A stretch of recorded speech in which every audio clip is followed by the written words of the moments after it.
One man is being victimized by our own government.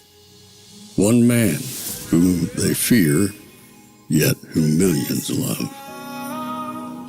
One man who is willing to take the poison arrows of lawfare. One man whose voice has been taken away by a corrupt judge operating in a corrupt system. One man who has been ridiculed and insulted. One man who refused to back down. One man who refused to back down. One man who refused to back down. One man who stands between us and them. One man that wants to see America protected again. One man who wants to see America prosper again. One man who understands that a man is a man and a woman is a woman. One man who understands and protects the blessing of life. One man who wants to restore American exceptionalism. One man who once again wants to make America that shining city on a hill for all to see. A place where all the people of the world glowingly set their eyes upon. America. One man who unashamedly wants to make America great again. That one man is Donald Trump.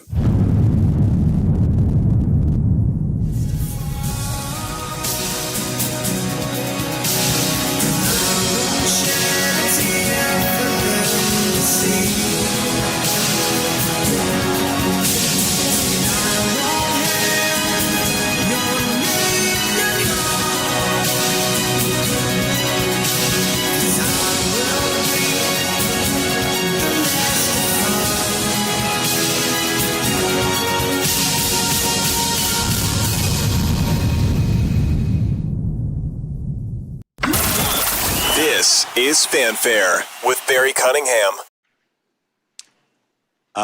Yes, sir, we did. Yes, you did. And the subpoena covered the time period between November 2020 and January 2021. Is that right? I'm sorry, sir. Could you say that again? We're not going to delay like this. The subpoena covered the time period between November of 2020 and January 2021. How many days after Kevin McCarthy was sworn in as Speaker did you subpoena his records? I don't recall, but those two things had nothing to do with one. It was 16 days after becoming the highest ranking Republican in the House of Representatives. You subpoenaed his toll records. Do you agree that that might reasonably be considered a violation of the speech or debate clause? I do not, and I want to be clear that the toll records... You were collecting months' worth of phone data on the Republican Speaker of the House, the leader of the opposition, right after he got sworn in as Speaker, all around the time of a major vote. That sounds like a flagrant violation of the speech or debate clause to me, and I think most people agree with me. And Speaker McCarthy had no recourse, did he? Because you issued a non-disclosure order ensuring that neither he nor any of the American people knew about these subpoenas. Is that right? The toll record, the non-content toll record subpoenas, we did secure non-disclosure orders for those subpoenas. You did, and let me ask you, Mr. Smith, at the time you secured those non-disclosure orders, was Speaker McCarthy a flight risk? The non-disclosure order was based on concerns about... Was Speaker McCarthy a flight risk? He was not. He was not. Then why did your non-disclosure order refer to him as a flight risk? It says right here, the court finds reasonable grounds to believe that such disclosure will result in flight from prosecution.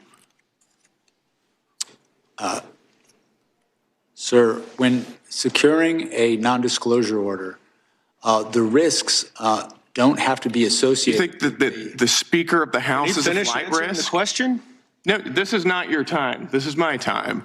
You think the Speaker of the House is a flight risk? You think he's going to hop on a plane and leave the country?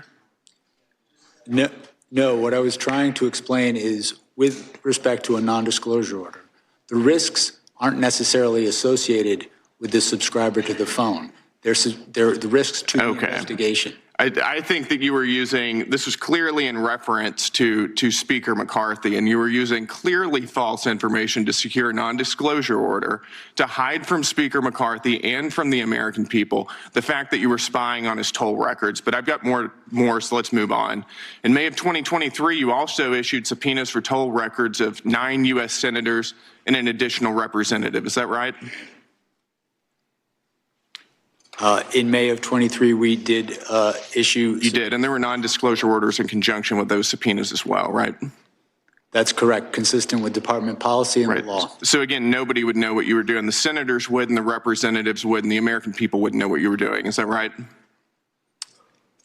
The toll records that we secured and the non-disclosure orders were consistent with policy and consistent. And you knew whenever you were doing that there was a risk you were violating the speech or debate clause. Is that right?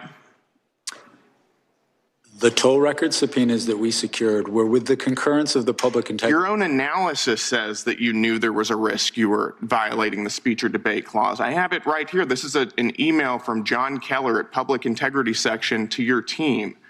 As you are aware, quote, as you are aware, there is some litigation risk regarding whether compelled disclosure of toll records of a member's legislative calls violates the speech or debate clause in the DC Circuit. That's from your own analysis right there. So you did know, didn't you? Sir, with respect to the item you just put up on the screen, the last sentence states. Oh, we're going to get to the last sentence.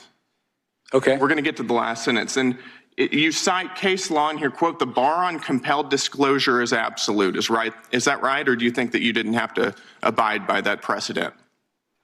To be clear, this statement is not from my office. This is the statement of public integrity. This is your justification for those subpoenas and NDOs that you ordered. This was part of your analysis. It's a cursory analysis. I think it's worth noting. But let's get to that last sentence then. Quote, given my understanding of the low likelihood that any of the members listed below would be charged, the litigation risk should be minimal here. In other words, you're using a novel legal theory, which you knew was novel, has never been tested by any court. You're not charging any of these members. Nobody's going to know about it because you issued NDOs. Nobody's going to sue about it, so who cares? We're going to do it anyways. I mean, you walked all over the Constitution throughout this entire process. Mr. Chairman, the gentleman's time's spying expired. on members of Congress, and you know it. It's absolutely disgraceful. The time. I yield back.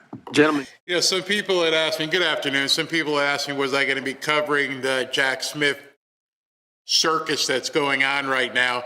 And I don't have any desire to watch these weird tennis matches where the Democrats say something and the Republicans say something, because for the most part, this doesn't mean anything. He's getting up there, he's saying, I've been watching some of it while I was getting ready today, and it's just insane. This guy was a rogue. Well, I don't know if we can call him rogue. I think he was sanctioned. I think he was a mercenary that Merrick Garland and the Biden administration, they were going to do anything they can to take Trump down. Anything.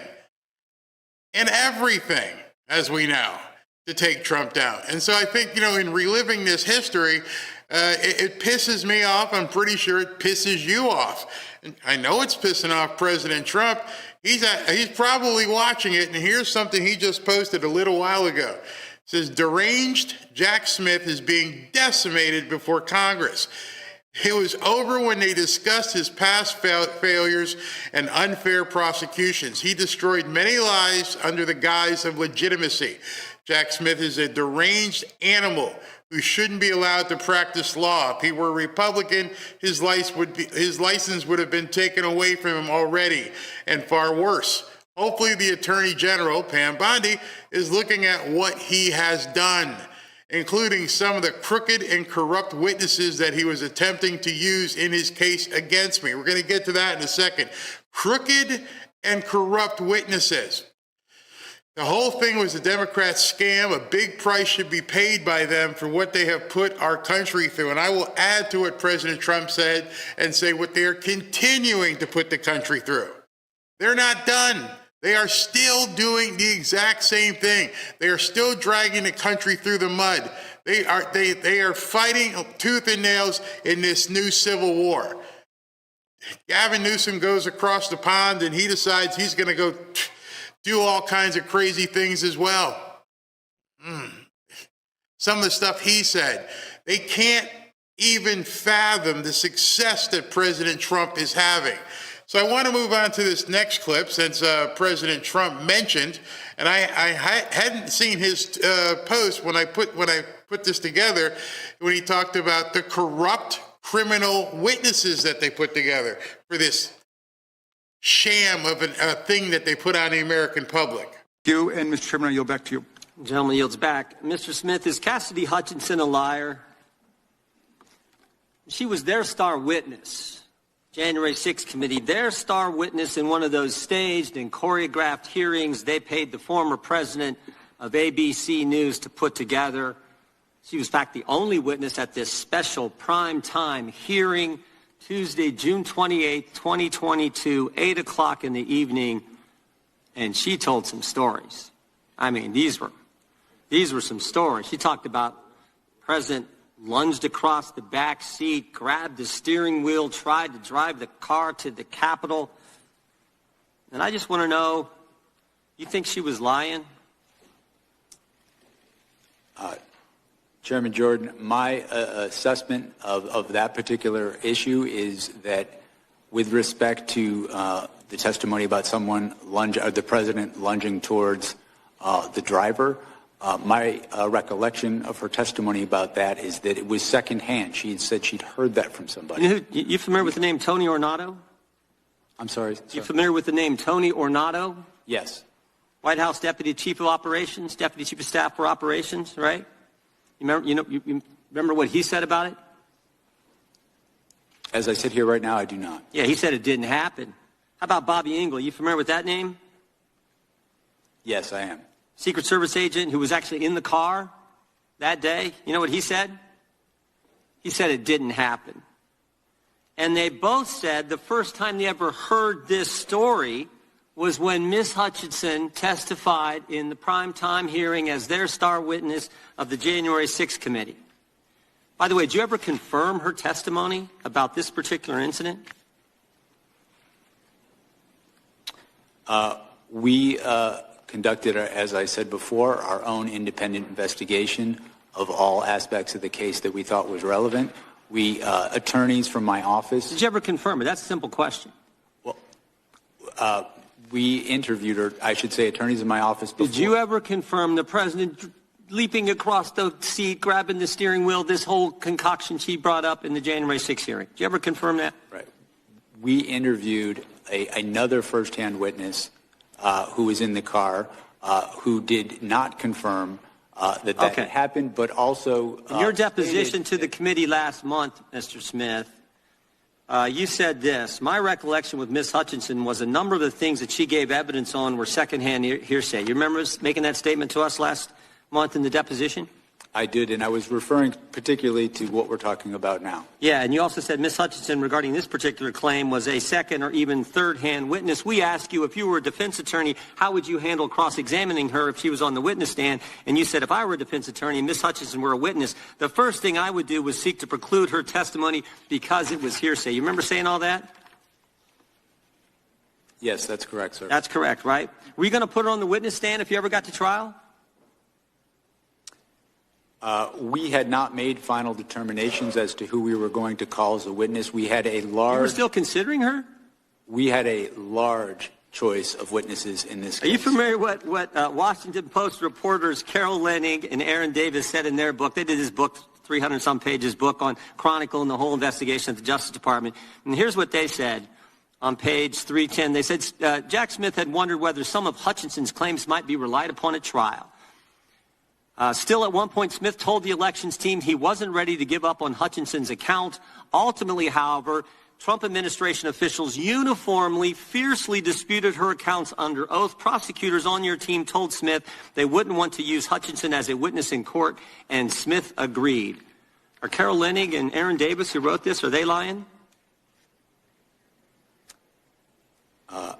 My recollection is that I certainly had not made any final determinations about who we were going to call. And that's the point. That is the point. The fact that they used her in a primetime hearing and you won't rule out using her, didn't rule out using her, putting her on the witness stand when everybody knows she wasn't telling the truth, that says it all.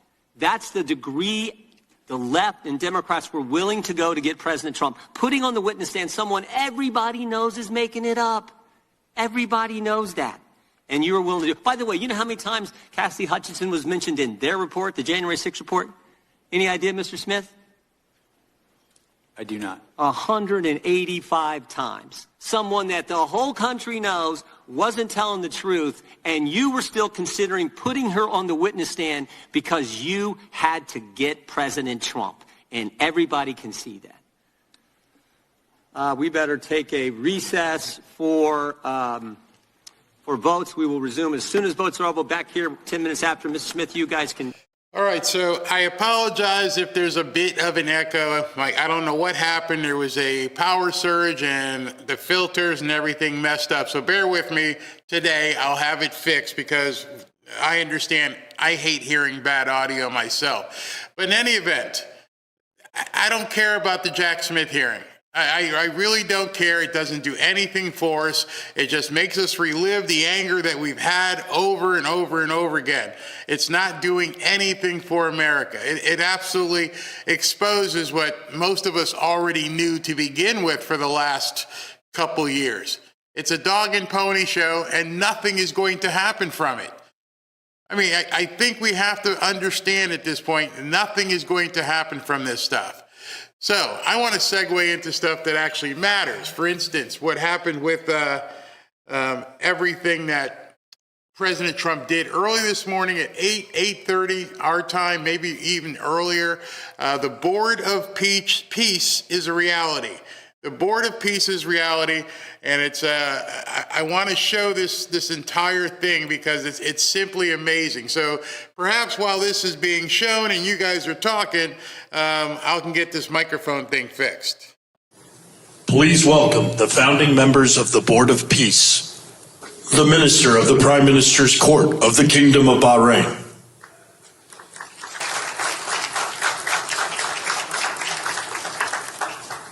the Minister of Foreign Affairs of the Kingdom of Morocco,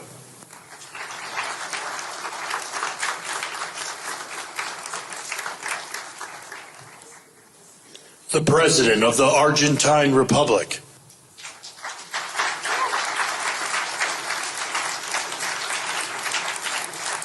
Millet, the Prime Minister of Armenia,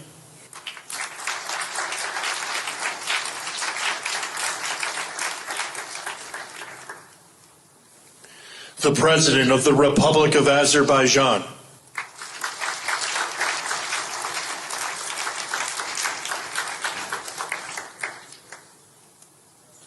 the Prime Minister of the Republic of Bulgaria,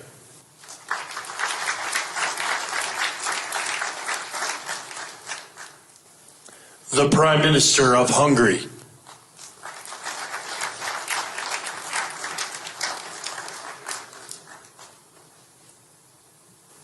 the President of the Republic of Indonesia,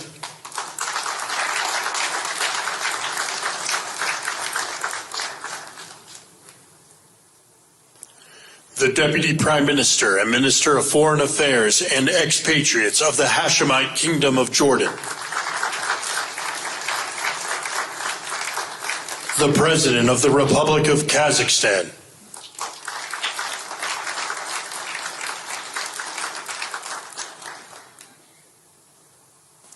the President of the Republic of Kosovo,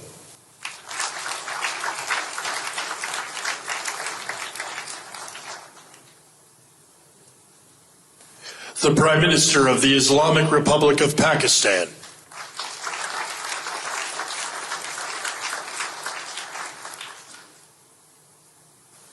the President of the Republic of Paraguay,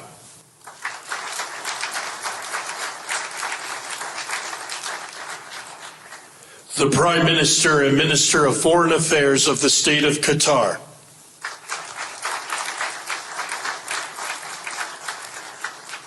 the Minister of Foreign Affairs of the Kingdom of Saudi Arabia,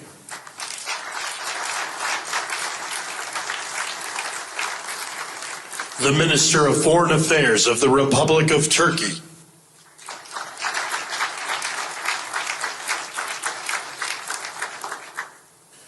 the Special Envoy to the United States for the United Arab Emirates.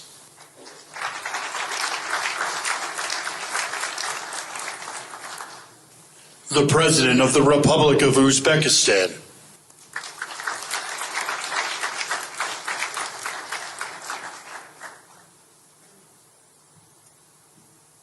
The Prime Minister of Mongolia.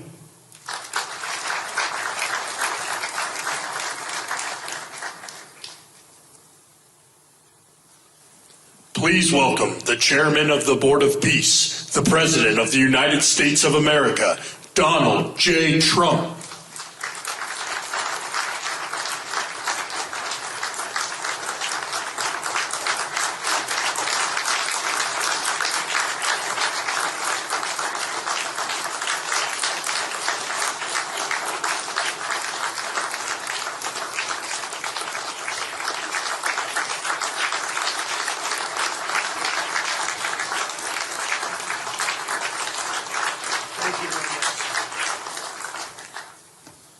Well, this is a very exciting day, long in the making, and many countries have just received their notice, and everybody wants to be a part of it, and we'll work with many others, including the United Nations.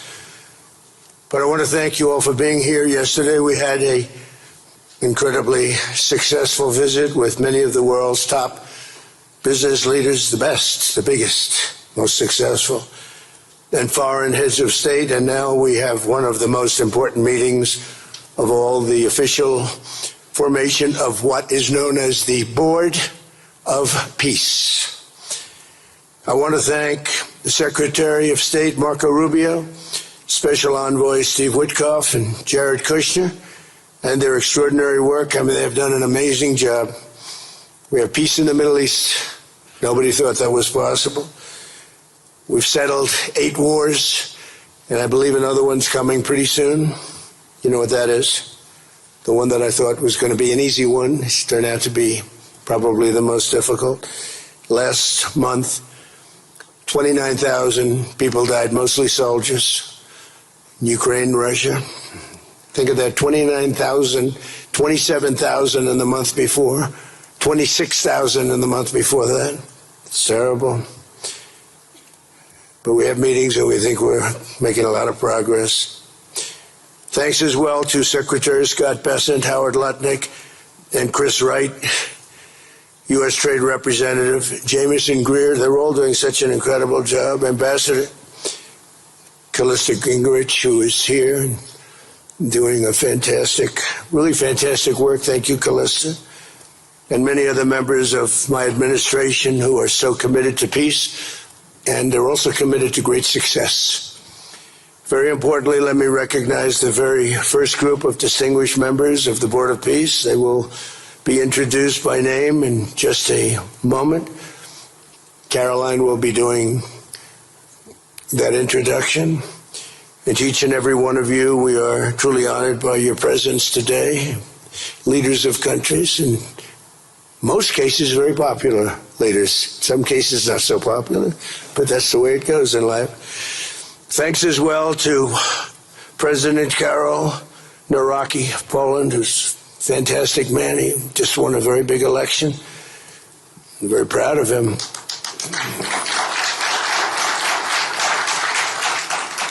Amazing. Along with former Prime Minister of the United Kingdom, Tony Blair. Thank you, Tony, for being here. We appreciate it. And members of the Board of Peace Executive Board, great group. This week marks the 1-year anniversary of my second inauguration as president. No administration in history has achieved such a sweeping turnaround in 12 months' time at home and abroad. We have a tremendous mandate. We won the popular vote by millions. We won every swing state to 7. They were saying, can he win all 7? Is it possible? Because it's not done. And we won all 7. We have a great mandate back at home. As I said yesterday, the U.S. economy is booming with virtually no inflation. It was 1.2% for the last 3 months, and we inherited the worst inflation in the history of our country. And we have economic growth now of 5.4%, it looks like. And I think that number can double and triple if we do the right things. And if we change thinking so that if you announce good numbers, the markets go up, instead of if you announce good numbers, the market goes down because everybody tries to kill it by lowering or raising interest rates depending on the situation. When America booms, the entire world booms. And we have secured commitments for over $18 trillion in new investment coming into our country, which is a record by many times over, not just by a little bit, by many times. There's no country ever in history that's gotten anywhere near that number. Slashed our trade deficit by 77%. This is in 1 year. Yesterday was 1 year. And signed historic trade deals with nations from all over the globe. Today, the world is richer, safer, and much more peaceful than it was just 1 year ago. We put out all those fires. A lot of people didn't know, including me, that some of those wars were going on. And some of them were going on for, in one case, 32 years, in another case, 35 years, and another one, 37 years. We were very happy to stop the war that had started with India and Pakistan, two nuclear nations. And I was very honored when the Prime Minister of Pakistan said President Trump saved 10 and maybe 20 million lives by getting that stopped just before bad things were going to happen. As president, I ended those 8 wars in 9 months, including Cambodia and Thailand. And by the way, many of the leaders are here. Kosovo and Serbia, the Democratic Republic of the Congo and Rwanda, Pakistan and India, Israel and Iran, Egypt and Ethiopia. We're working on that right now. I met yesterday with a very good general and a very good leader of Egypt. We're working on a dam that was built which precludes the Nile River from getting water. It's a little tough situation, but we'll get that settled. I really had it just about settled in my first term, and then we had a rigged election. Took me out of commission for a little while, but here I am back. We'll get it settled. But it's a pretty tough situation. A dam was built and the water doesn't come down to the Nile. When I think of Egypt, I think of the Nile, but I think of the Nile with water in it. Armenia and Azerbaijan, a lot of these leaders have become my friends. They become my friends. They're here. And of course, the war in Gaza, which is really coming to an end. We have little fires that we'll put out, but they're little. They were giant, massive fires, and now they're down to little fires. We can put them out very easily. We have 59 countries that are involved in peace in the Middle East. Many of them not in the Middle East. They're near the Middle East, but they're not in the Middle East. And many have said that if Hamas doesn't do what they promised they would do, and I think they probably will, but they were born with rifles in their hands. They were literally born. At first they had a rifle put into their hands, but they have to give up their weapons. And if they don't do that, it's going to be the end of them. But many countries have told me we want to go in and do it. And they really aren't countries that you traditionally think of as being involved in that. But that's the fire. Hezbollah in Lebanon, we have to do something about that. But these are, I call them remnants. They're small remnants compared to what it was before. It was massive, large, powerful countries fighting each other. In another great victory for the ultimate goal of peace, in June, we obliterated Iran's nuclear enrichment capacity with Operation, we call it Operation Midnight Hammer. It was midnight, it was dark, no moon, and every single one of those bombs from the B-2 bombers hit the air shafts and went deep into the earth and totally obliterated everything that they were doing. They were 2 months away from having a nuclear weapon. Can't let that happen. And Iran does want to talk, and we'll talk. We've also hit ISIS in Syria, and very strongly, as you know. In my first administration, I took out al-Baghdadi, the founder of ISIS, and he was trying to start it up again because due to the tremendous talent of General Raisin Kane, as I call him, he wiped out ISIS in a period of 3 weeks in my first term.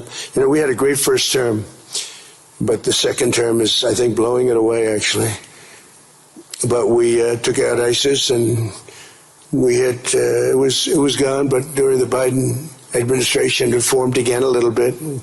We hit it very hard in Syria. And Syria, by the way, I spoke with the president, is making a lot of progress, tremendous progress, actually. We're very happy about that. We took off all sanctions, which gives them a chance to breathe. And he is working very, very hard, and I think he's going to put it all together. So many things are happening, many good things. Threats to Europe and America, or the Middle East, and other places are really calming down. It's a lot different than it was just 1 year ago. Just 1 year ago, the world was actually on fire. A lot of people didn't know it. And in Nigeria, we're annihilating terrorists who are killing Christians. We've hit them very hard. They've killed thousands and thousands of Christians. What's that all about? Much of this unprecedented success is possible because I rebuilt our military in my first term, and now we're making it even stronger. We have a budget of over $1 trillion this year, and next year we're going to $1.5 trillion. Our country's never done better economically. We're taking in numbers that we've never taken in, not only the fact that the investment is at 18 trillion plus, but our jobs numbers, everything is, I think, maybe better than ever before. I think you're going to see and a lot of you are investing in our country. I think you're going to be extremely happy with your investments. I think you'll see numbers like you haven't seen before. I also secured commitments from virtually all NATO allies to increase their defense spending to 5% of GDP. Everybody but Spain. I don't know what's happening with Spain. Why would they not do that? They want a free ride, I guess, huh? Every country but Spain increased to 5%. I don't know why. We're going to have to talk to Spain. With America's renewed attention to security of the Western Hemisphere, I've stopped the invasion on our southern border and designated the drug cartels as foreign terrorist organizations. And you probably saw that we've virtually stopped almost 100% all drugs coming in by water. Now we're going to stop them on land. The land is easy. The water is tough.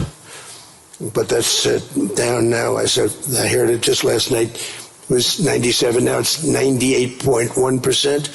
And we're trying to figure out who are the 2% that are willing to get onto those boats. I don't think they watch television or the news.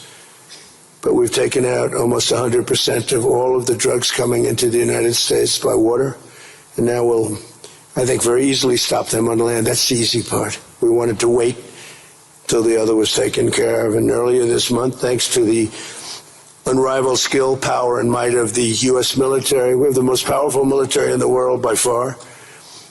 We captured the outlaw dictator Nicolas Maduro, and the people of Venezuela are very happy about it. And we're having great relationships with the new leaders of Venezuela. The relationships have been good.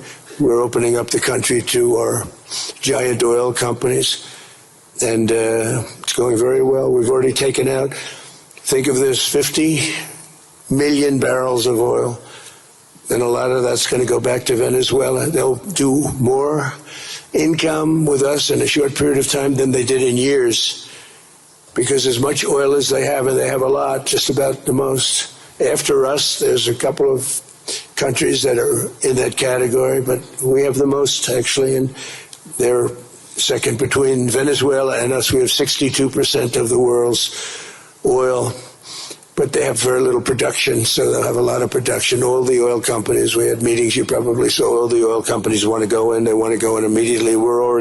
They're already touring the sites. But our military was amazing. That strike was amazing. We had a second wave coming. We didn't need it. They said, no second wave. We don't want a second wave. The first wave was enough. And, of course, we're working to end the horrible killing in Ukraine, a war that should never have happened and would have never happened if I were president. That was not going to happen. I used to speak to Vladimir Putin about Ukraine, and it was the apple of his eye, but he would never have ever done it. Said, you can't do that, Vladimir. As part of this historic record of major peace initiatives, today we're announcing more details regarding the Board of Peace, so important. This board has the chance to be one of the most consequential bodies ever created, and it's my enormous honor to serve as its chairman. I was very honored when they asked me to do it. We had an idea to do it, and then they came, they said, you be the chairman. And but I take it very seriously. We have a great group of people and incredible young people that are leading it from within. It's running beautifully, started already. And every country, just about every country, wants to be a part of it. And we just sent out the letters a couple of days ago, and these are just the countries that are here. They happen to be in Davos. So we said, would be honored if you wanted to join us up on the stage. And it's really great. They're friends of mine, I think. Let me see. Yeah, every one of them is a friend of mine. A couple, let's see, a couple I like, a couple I don't like. No, I like, actually, this group, I like every single one of them. Can you believe it? Usually I have about 2 or 3 that I can't stand. Usually I have 2 or 3 that I don't like. I don't find them up here. I like every one of these people. No, they're great people. They're great leaders. And the Board of Peace is composed of leaders, the top leaders in the world, actually.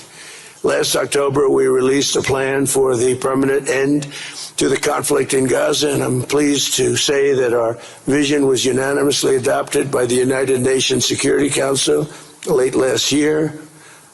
Under phase 1 of this plan, we have painstakingly maintained that Gaza, and we're going to have it very strongly, and that's what we have.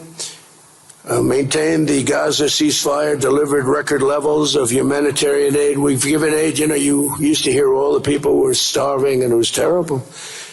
Now we have, you don't hear that anymore. We've delivered record levels of humanitarian aid. I want to thank the United States, but I want to thank some of the countries that are sitting right up here, because they've sent great aid, aid also in the form of money, where we go out and purchase food, and you don't hear those stories anymore with people starving. And secured the release of all 20, we secured the release of all 20 living hostages. Now I want to thank Steve Witkoff and Jared and everybody for working so hard. They worked so hard, but there were 20 remaining living hostages. Now we got hundreds out, but the last 20, I said, boy, that's going to be a tough one. I said that a year before. And it was a tough one, but we got them. Got all 20, every one of them. And we had also about 28 that were dead. But the parents wanted them just as though they were living, just as much. Some cases it almost seemed more. It was amazing, actually, the love. But their boy had been killed. In just about all cases, young men. Their boy had been killed, and they wanted the body of their boy, and it looked like it couldn't be done. And with the exception of one, and we're close on the track of that, we've got them all, every single one of them, which is amazing. It's a rough job. That was a rough job.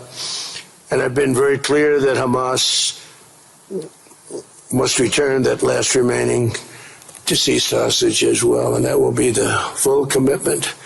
And then we get on to other things, and we're committed to ensuring Gaza is demilitarized, properly governed, and beautifully rebuilt. It's going to be a great plan, and that's where the Board of Peace really started. And I think we can spread out to other things as we succeed with Gaza. We're going to be very successful in Gaza. It's going to be a great thing to watch. And we can do other things. We can do numerous other things. Once this board is completely formed, we can do pretty much whatever we want to do. And we'll do it in conjunction with the United Nations. I've always said the United Nations has got tremendous potential, has not used it. But there's tremendous potential in the United Nations. And you have some great people at the United Nations. But so far it hasn't, On the 8 wars that I ended, I never spoke to the United Nations about any of them. And you would think that I should have. You would think they could have done those 8 wars, but they couldn't have, and they tried, I guess, in some of them, but they didn't try hard enough. But there's tremendous potential with the United Nations, and I think the combination of the Board of Peace with the kind of people we have here, coupled with the United Nations, can be something very, very unique for the world. It's for the world. This isn't United States. This is for the world. As everyone can see today, the first steps toward a brighter day for the Middle East and a much safer future for the world are unfolding right before your very eyes. Together we are in a position to have an incredible chance. I don't even call it a chance. I think it's going to happen. To end decades of suffering, stop generations of hatred and bloodshed, and forge a beautiful, everlasting, and glorious peace for that region and for the whole region of the world, because I'm calling the world a region. The world is a region. We're going to have peace in the world. And boy, would that be a great legacy for all of us. Everybody in this room is a star, or you wouldn't be here. There's a reason that you're here, and you're all stars. You're the biggest people, the most important people in the world, most powerful people in the world. And when you use that genius that you have, that very unusual, very inspired genius, when you use that for peace, the opposite of peace has no chance. So I just want to say it's tremendous to be with you, and I think this is something that we're doing that's very important. This is the most important. I was so looking forward to being here, and yesterday was a tremendous success. A lot of good things happened, but this was something that I really wanted to be here and do, and I could think of no better place because so many people were together.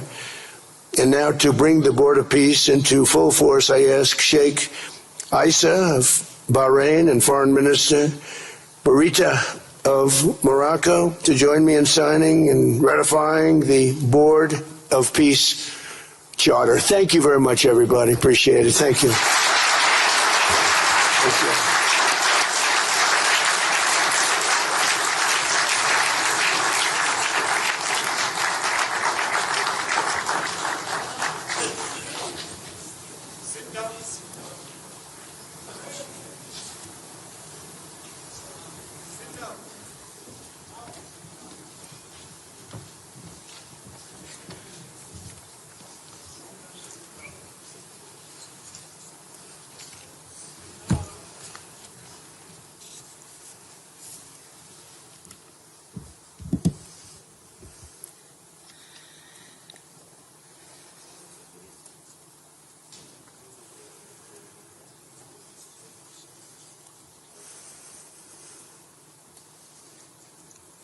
Okay.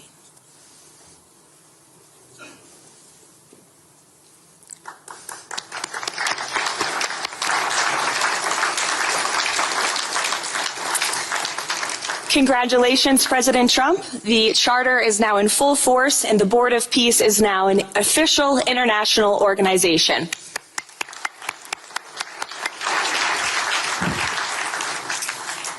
We will now continue the signing ceremonies, beginning with the President of Argentina and the Prime Minister of Armenia.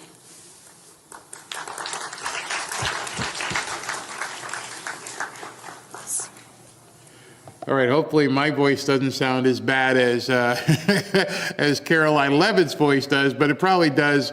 I'm going to work through it. But so far, so good. You guys are just seeing they actually signed it, and all these leaders are all in on something that actually matters, not this Jack Smith crap.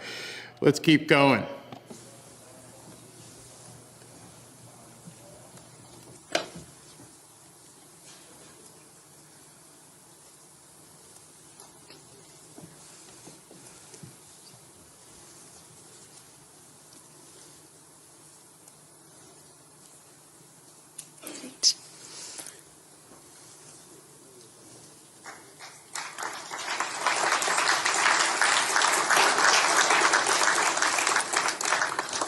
Next up, the President of the Republic of Azerbaijan and the Prime Minister of the Republic of Bulgaria.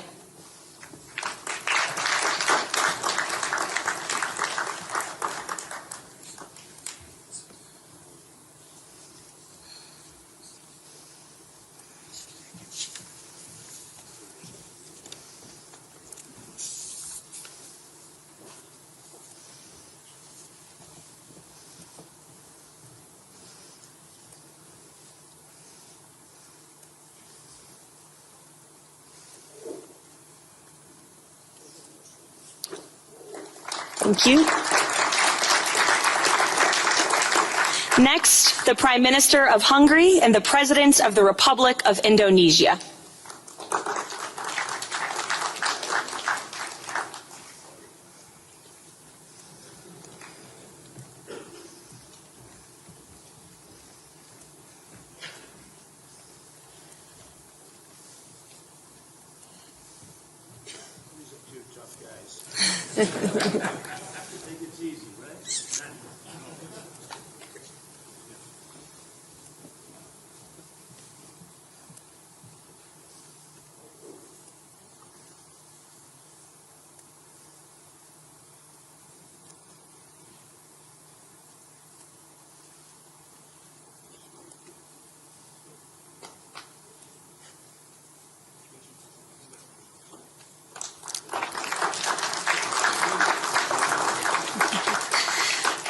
Next, the Deputy Prime Minister of the Kingdom of Jordan and the President of the Republic of Kazakhstan.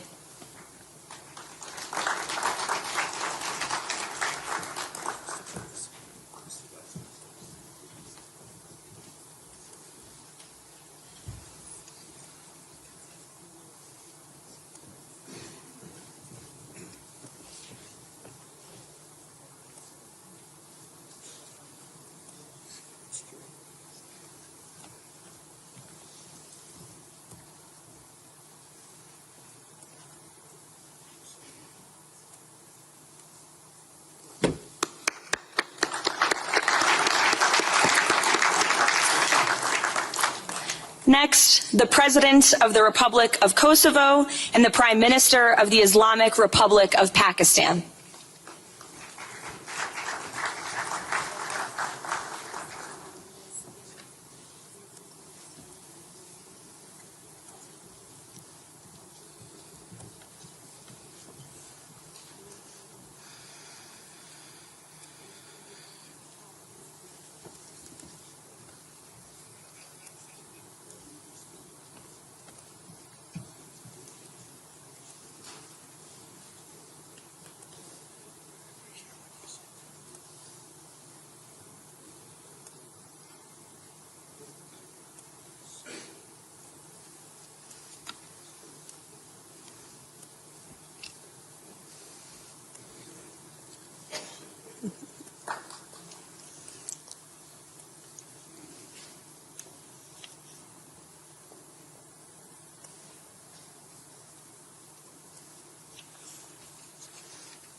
That's it. Yes. Thank you.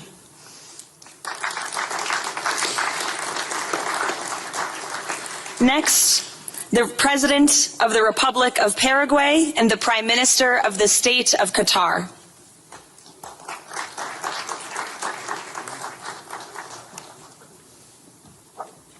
Hello. Good. How are you?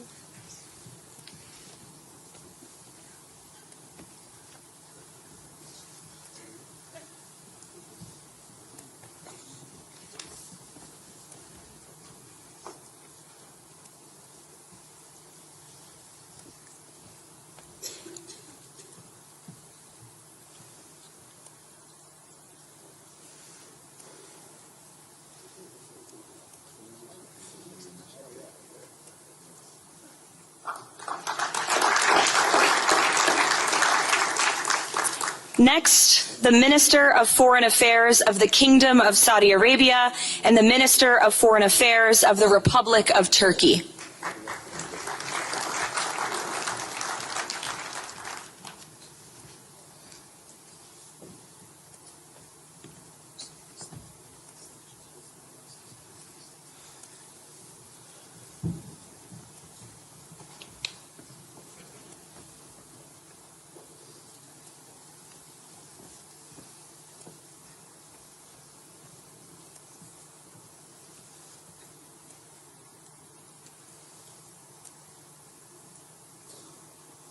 Great.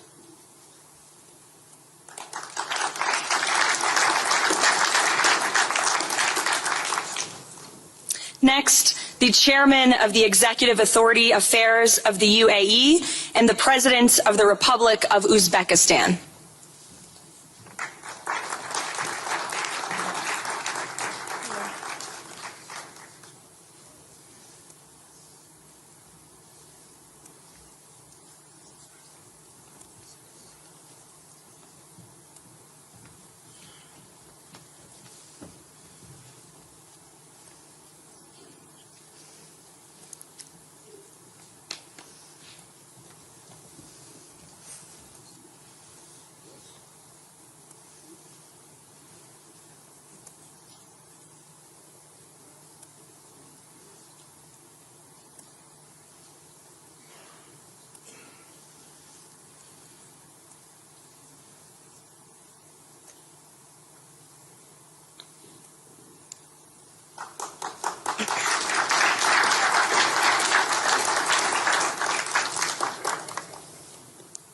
And last but not least, the Prime Minister of Mongolia.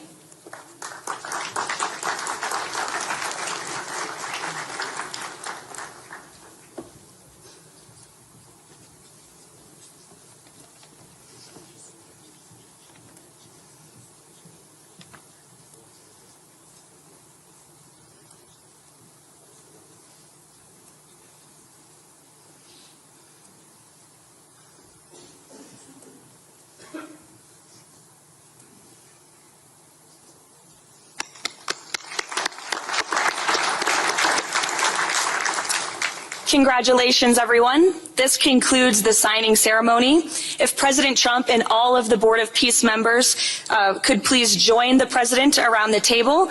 The President is now going to sign the inaugural resolution that will resolve the Board of Peace's Gaza mandate per the United Nations Security Council Resolution 2803.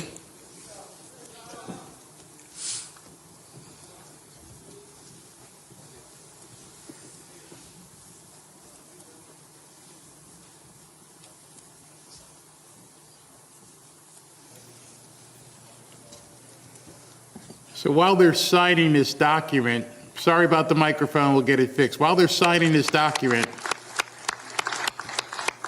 the next people up will be Steve Witkoff and Jared Kushner. And they're going to be talking about what's going to be... Congratulations. They're going to be talking about what's going to be If happening. President Trump and all Board of Peace members could please take their seats in the front.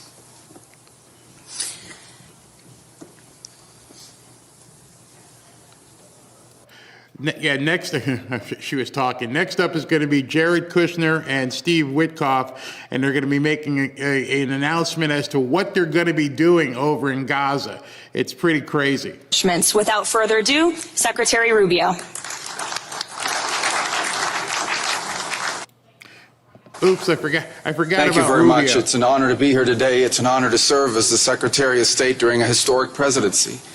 And it's a historic presidency because the President of the United States, Donald J. Trump, is someone who is not limited by what others say is possible or what others say is impossible. He's not limited by some of the things that have happened in the past, and he's willing to talk to or engage with anyone in the interest of peace, always putting the American people and our national security first, but understanding that in the world that we share with so many others, peace is paramount to all of us. We are here today because of President Trump's vision. If we go back just a few months ago, people thought what was happening in Gaza was impossible to solve. 28 hostages that were dead, others that were still living, all these hostages that were being held. No one thought that that would ever come to a resolution without more fighting and more bloodshed along the way. In fact, frankly, many thought it was intractable. And sadly, many of the institutions that have served us well in many cases for the last 70 years were unable to do anything about it. But President Trump had the vision and the courage to dream the impossible, to believe that it was doable, and to pursue it with all of his heart. And he was in that capacity assisted by an extraordinary team, and I think both Jared and Steve deserve a tremendous amount of credit, Jared Kushner and Steve Witkoff, for all the work they put in. And all of our partners here today. And now we have this Board of Peace, who I believe's possibilities are endless. Obviously with a focus first and foremost on making sure that this peace deal in Gaza becomes enduring.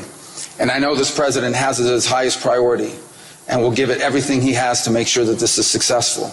I also want to acknowledge the extraordinary leaders that are here today. This is not just a Board of Peace, this is a Board of Action. Just like President Trump is a president of action. A lot of times people like to give speeches. I've been to many of these forums, and they're not useless, and they're not, they have utility in many cases. But oftentimes in international affairs, we often find ourselves at events where people are reading these scripted statements, these strongly worded letters that they put out, but no action, nothing happens. This is a group of leaders that are about action. And the President of the United States is a president of action, of getting things done. And today is the beginning of that, of a new era and a new stage that we think is so important as a model to the rest of the world of what is possible. And clearly the focus is right now on Gaza and making sure that the plan that's about to be presented to you here today, this vision for the future of Gaza, this vision for the future of the region, is not just possible and promising. It is our destiny if we put the time and the effort that it requires, as I know this board will do. But I also think it will serve as an example of what's possible in other parts of the world. Without losing focus on what's before us now, This is what's possible for other places and other conflicts that seem impossible to solve right now. So I want to, on behalf of the United States, on behalf of the team that worked so hard on this, thank every single one of the leaders that are here today and all the countries that have committed to joining, and many others who are going to join. You know, others either are not in town today or they have to go through some procedure internally in their own country because of constitutional limitations. But others will join. Many want to be a part of this effort because it is going to be a successful effort. And you see it reflected here today among countries of different backgrounds from different parts of the world. Majority Christian, some, majority Muslim, others, who've come together. In fact, former adversaries who have joined here as part of this Board of Peace. And all was possible, and I want to acknowledge this again, because of the vision and the drive of the President of the United States. So thank you all for joining us here today. We appreciate it very much.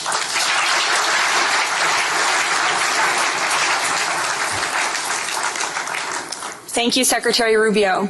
Please, if you could now turn your attention to the screens for a video message from the head of the National Committee for the Administration of Gaza, Dr. Ali Shaith. Distinguished leaders, colleagues, and friends, it is an honor to be here today. I want to start by thanking President Donald J. Trump and his administration for their intensive efforts to advance peace in the whole region. I also thank Egyptian President Abdel Fattah al-Sisi, Qatar, and Turkey as mediators, the Palestinian Authority, and members of the United Nations Security Council for welcoming the comprehensive peace plan. These efforts created the opportunity for a new future in Gaza Strip. But what will really matter is what comes next. This transition will succeed only if it delivers real, tangible improvements in daily life for Gazans. As Chief Commissioner of the National Committee for the Administration of Gaza, it's my responsibility to turn this moment into action, to restore order, to rebuild institutions, and to create a future for the people of Gaza defined by opportunity and dignity, under the principle of one authority, one law, and one weapon. As a first step, I am pleased to announce the Rafah crossing will open next week in both directions. For Palestinians in Gaza, Rafah is more than a gate. It is a lifeline and symbol of opportunity. Opening Rafah signals that Gaza is no longer closed to the future and to the war. I want to be clear, there is much more work ahead, and none of it is easy. The road forward will involve difficult decisions and setbacks, but this is a real step and it marks a new direction. Now, I would like to address the people of Gaza. من أرض الكنانة أتوجه الآن بكلمتي إلى أبناء شعبنا الصامد الصابر في قطاع غزة. لقد صمدتم وحافظتم على أسركم وأرضكم خلال سنوات عصيبة هجاف صبرت أعماقكم وكل الحدود. إن صمودكم الأسطوري له أعظم ما قدمت غزة، وهو الأساس الذي سنبني عليه سويا مستقبلنا.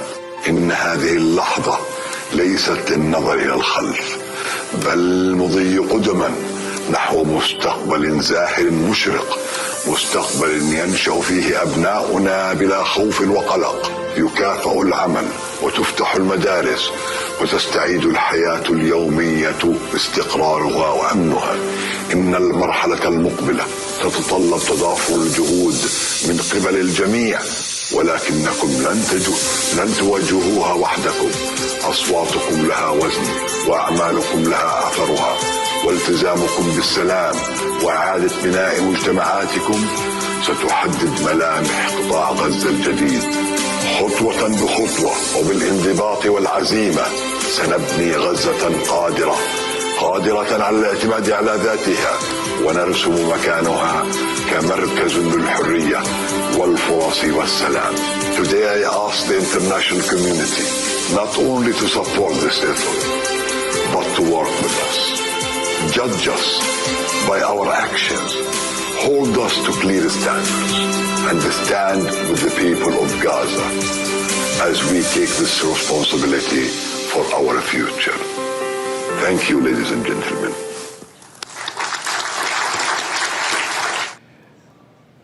How is this not being broadcast on every channel 24/7? How is this just a blip? I can remember not too long ago, I'm not that old, but I remember them having protests in New York and California and running down the street and having riots and, free, free Palestine. And here they are. All these world leaders have gotten together and they are indeed free, free, free Palestine. They are talking about the peace of Gaza, the rebuilding of Gaza, MAGA Gaza. And bringing all these cultures together and saying, hey, let's put a lid on this stuff. Let's get together. We don't have to be crazy. We don't have to be fighting. And everybody's sitting here signing. The whole side of the world over there is signing papers saying we want peace. And I'm watching Jack frickin' Smith. I'm seeing MSNBC Now, what it's called, and seeing nobody's talking about it. This is arguably one of the biggest stories. Well, we're in the infancy of 2026, but this will be one of the biggest stories of 2026, and it's being ignored. Completely ignored. There are people I know probably walking around today who weren't up early this morning or aren't watching this or haven't gone back on YouTube or anywhere else to find it, who have no idea what has happened. This is something that we should be shouting from the rooftops as Christians, as Jews, as Muslims. Are you kidding me? And I've got idiot pollsters on X and panicans and what the hell is going on? How can you possibly be ignoring this? I now would like to welcome to the podium U.S. Special Envoy Steve Witkoff and Jared Kushner.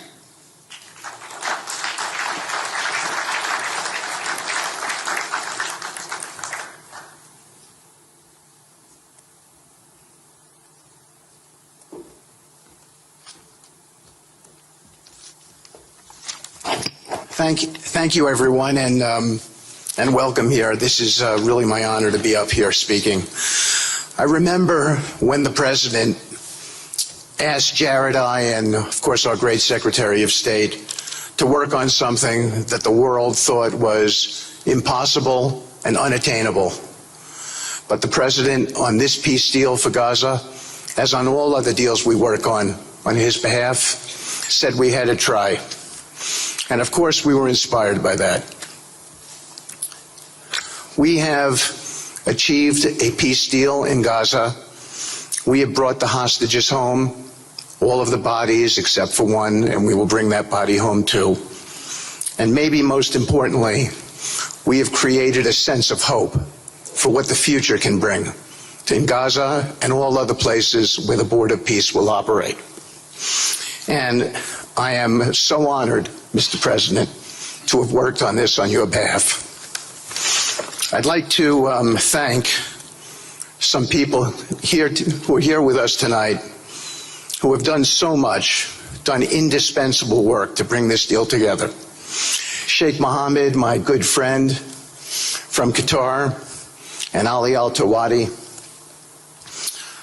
Hakan, Fidan, and Ibrahim, General Hassan, and Foreign Minister Badr Abdulati, and of course President Sisi, and Prime Minister Netanyahu, former Special Envoy Ron Dermer, and Michael Eisenberg for all that they did. I would also like to thank our core working group and members of the Board of Peace who have been working nonstop on behalf of this incredible, noble effort, around the clock for months on end, sacrificing time with their families and their own personal lives because they believe in the mission and the vision that the President has set out for us. I'd also like to thank, those people include Tony Blair, Yakir Gabay, Josh Grunbaum, Aryeh Lightstone, Laron Tonkman, Admiral Cooper, General Frank, and I probably have forgotten some along the way. And then, perhaps most importantly, I want to thank our administration. We have an incredible team. It's amazing to work for this administration. I think you see the results that we get on behalf of the president because he inspires us so much. So I'd like to thank the Vice President of the United States, J.D. Vance, for all of his help and guidance, our Treasury Secretary, of course, the Secretary of State, who we work hand in glove with, and a special thanks to our Chief of Staff, Susie Wiles, who is always available to us for consultation, for steering, and for all else that she does. Thank you.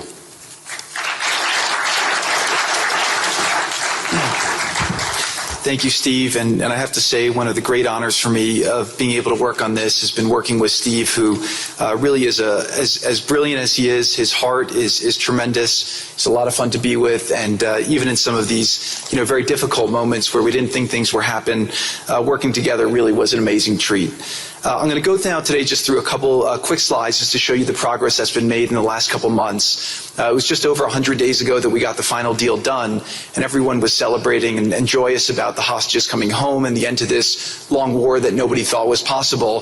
And Steve and I were panicking, saying, what do we do next? How do you implement peace? And as you guys know, peace is a different deal than a business deal because you're changing a mindset. And in Israel, there was 2 years of very intense war. For the people in Gaza, there was more than just 2 years of war. They had 20 years of hopelessness, being ruled by a terrorist organization. For the people in the Middle East, their hearts were pulled by this. And throughout the entire world, it really was weighing on us. And so we needed to think about, what do we do next? How do we change the habits? How do we change the behaviors? And we really got to work right away. And the team that Steve thanked, including the White House team and the team, the volunteers. It's really been an incredible effort, very entrepreneurial, and we really did it in the way. I've been working now with President Trump for 10 years on politics, and what continues to amaze me is that he always takes a first principles approach and says, what's the most optimal outcome? Aim for that. Whereas politicians are always focused on the downside or what could go wrong or how to make it a little bit better. He always says, aim for the best possible and, do your best to get there. And if everyone thinks it's impossible, that's even more reason why you should aim for it. And so really thank you for the leadership and the inspiration for doing this. And I think you'll see today we've achieved more than thought was possible. And our ambition is still to go for something, I think, better than most people think is possible as well. So let's see if these things work. They never usually work. Good. So quickly, I'll go through this 2-year war, 90,000 tons of munitions. There's over 60 million tons of rubble there, and tens of thousands of fatalities. Through the ceasefire, we were able to get to through the 20-point plan, ceasefire, release of hostages. Getting the UN resolution passed was a huge, huge effort. Really thanks to Mike Waltz and the whole team there. They did an incredible job. And we've then, with the help of the UN, we've worked very, very well with them. This is why you need a new organization like the Board of Peace to work with the UN. I want to thank Tom Fletcher. Did an incredible job of really getting it going. We've done historic humanitarian aid. Going forward, number one thing is going to be security. Obviously, we've been working very closely with the Israelis to figure out a way through de-escalation. And the next phase is working with Hamas on demilitarization, which I'll talk about in a second. But without security, nobody's going to make investments. Nobody's going to come, build there. We need investments in order to start giving jobs. We want to take these people. 85% of the aid of Gaza, 85% of the GDP of Gaza has been aid for a long time. That's not sustainable. It doesn't give these people dignity. It doesn't give them hope. And so we want to use free market economy principles. A lot of what President Trump spoke about that he's doing in America, we want to bring the same mindset, the same approach to a place like Gaza to give these people the ability to thrive and have a good life. Let's see.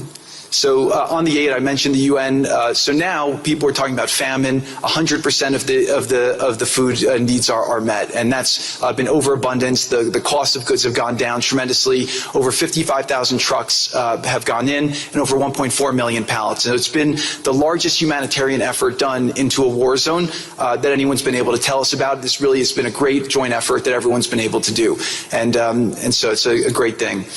We all just heard from Ali. We have been so impressed. Steve and and I were speaking to him and the entire committee. Such bravery of these people to step up, and we've worked with the Palestinian Authority, who's been helping us as well. But this committee is the first time it's a technocratic, apolitical committee. I really want to thank the Arab partners for helping us select the right people to do this, and we just need to believe in them and support them.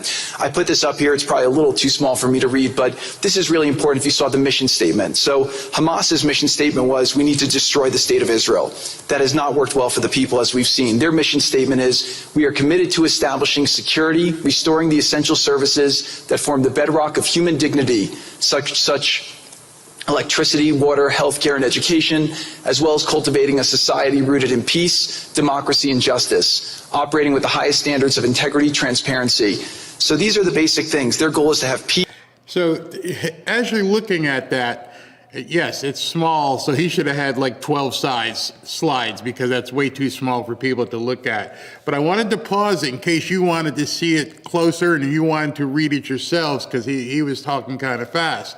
The people over there are committed to establishing security, restoring the essential services that form the bedrock of human dignity, such as electricity, water, healthcare, education, as well as cultivating a society rooted in peace, democracy, as well as cultivating, operating with the highest standards of integrity and transparency. So this is something that that entire region has never had. They've been fighting so much and have been so destitute, they just live in rubble.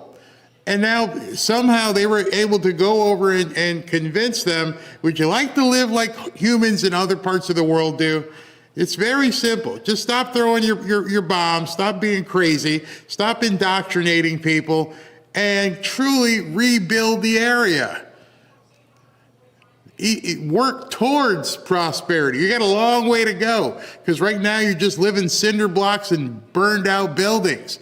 But if you looked at it on the map where it is, it's actually a pretty cool area. I mean, you got the Mediterranean right there. It could be beachfront. The only thing preventing this area from being prosperous is the rock-throwing Ayatollah craziness Palestinians. At some point, and those of us who have read the Bible, we almost know that the deck is stacked against us, that they're never really going to be able to have peace. It's just been written in the book. But at least we can try. Maybe we can reach an entire generation of people who decide they truly want to free Palestine. You know, this calls all of their bluffs, and nobody wants to talk about it. I'm looking on the screen here. This thing with Jack Smith has been going on for 4 hours.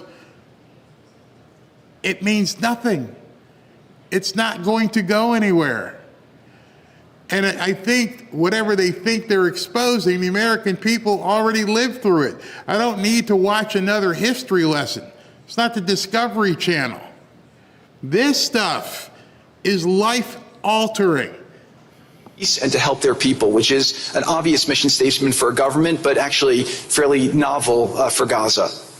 So we did a master plan. We brought in, I thank you, Keir Gabay, who's one of the most successful real estate developers and brilliant people I know. He's volunteered to do this, not for profit, really because of his heart. He wants to do this. And we've developed ways to redevelop Gaza. Gaza, as President Trump's been saying, has amazing potential, and this is for the people of Gaza. We've developed it into zones. In the beginning, we were toying with the idea of saying, let's build a free zone, and then we have a Hamas zone. And then we said, you know what, let's just plan for catastrophic success. Hamas signed a deal to demilitarize. That is what we are going to enforce. People ask us what our plan B is. We do not have a plan B. We have a plan. We signed an agreement. We are all committed to making that agreement work. There's a master plan. We'll be doing it in phasing. In the Middle East, they build cities like this in 2-3 million people. They build this in 3 years. And so stuff like this is very doable if we make it happen.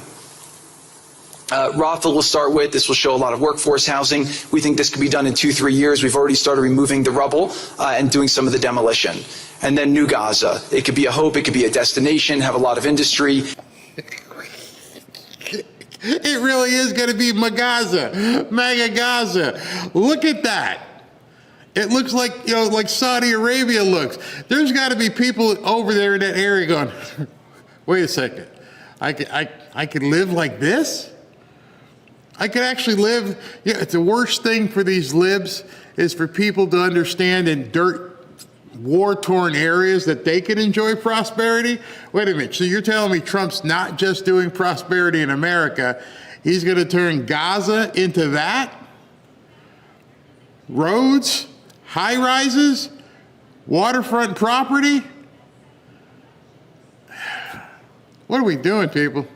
What exactly are we doing? Why does it take till 2026 for someone to have this kind of realization and inspiration and ideology and say, you guys understand you live on the Mediterranean here, right? You know, you got this big waterfront here.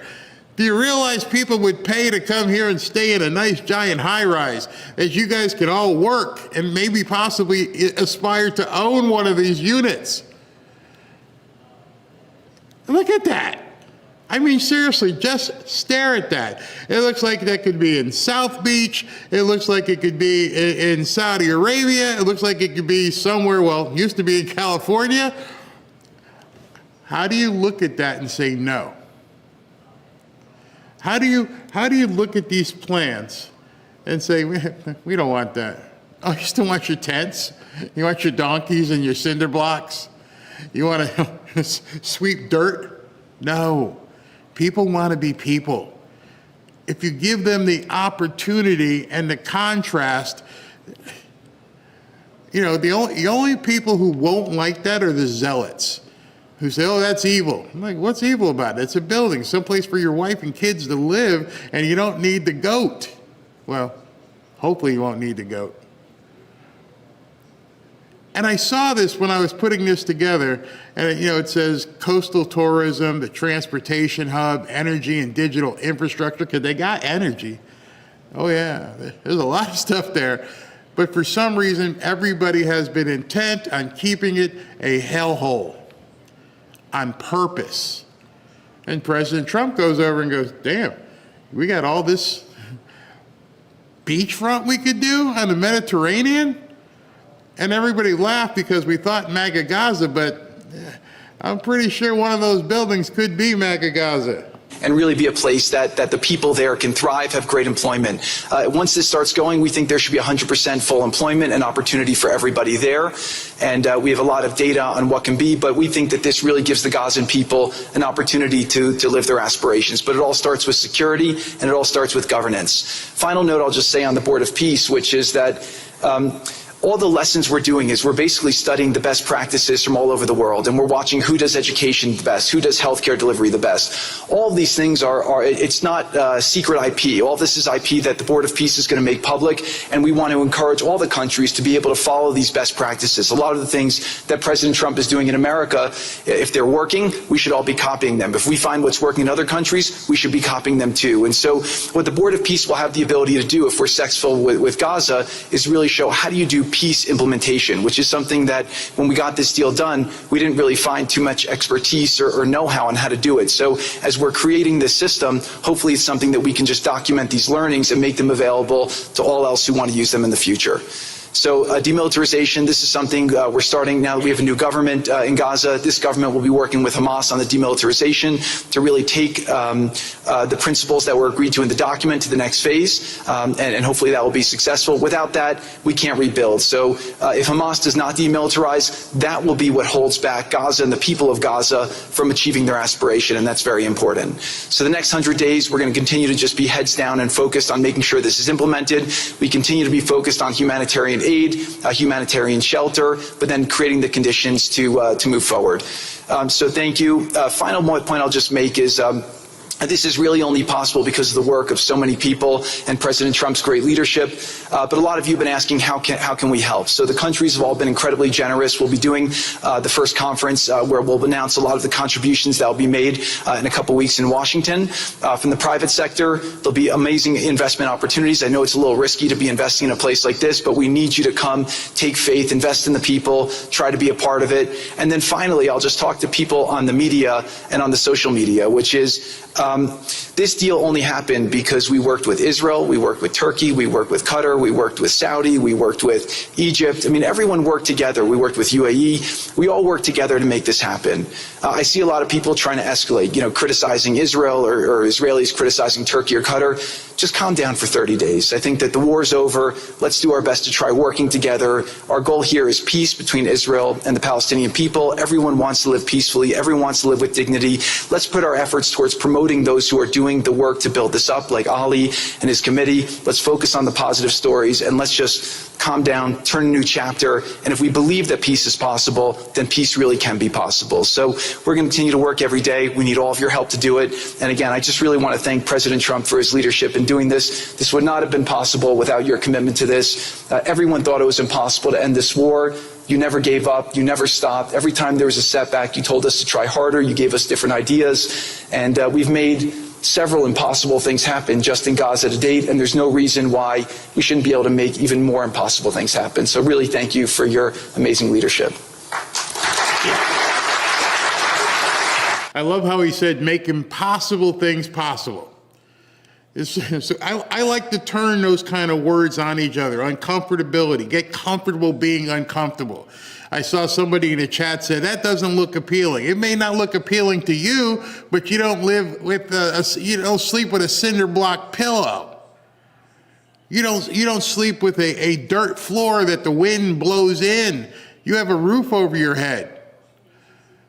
These are things, the common things of life that we sometimes take for granted. There's a roof here, there's windows with glass on them, and there's air conditioning and garbage disposals and microwave. Yeah, you can cook your food in a couple minutes.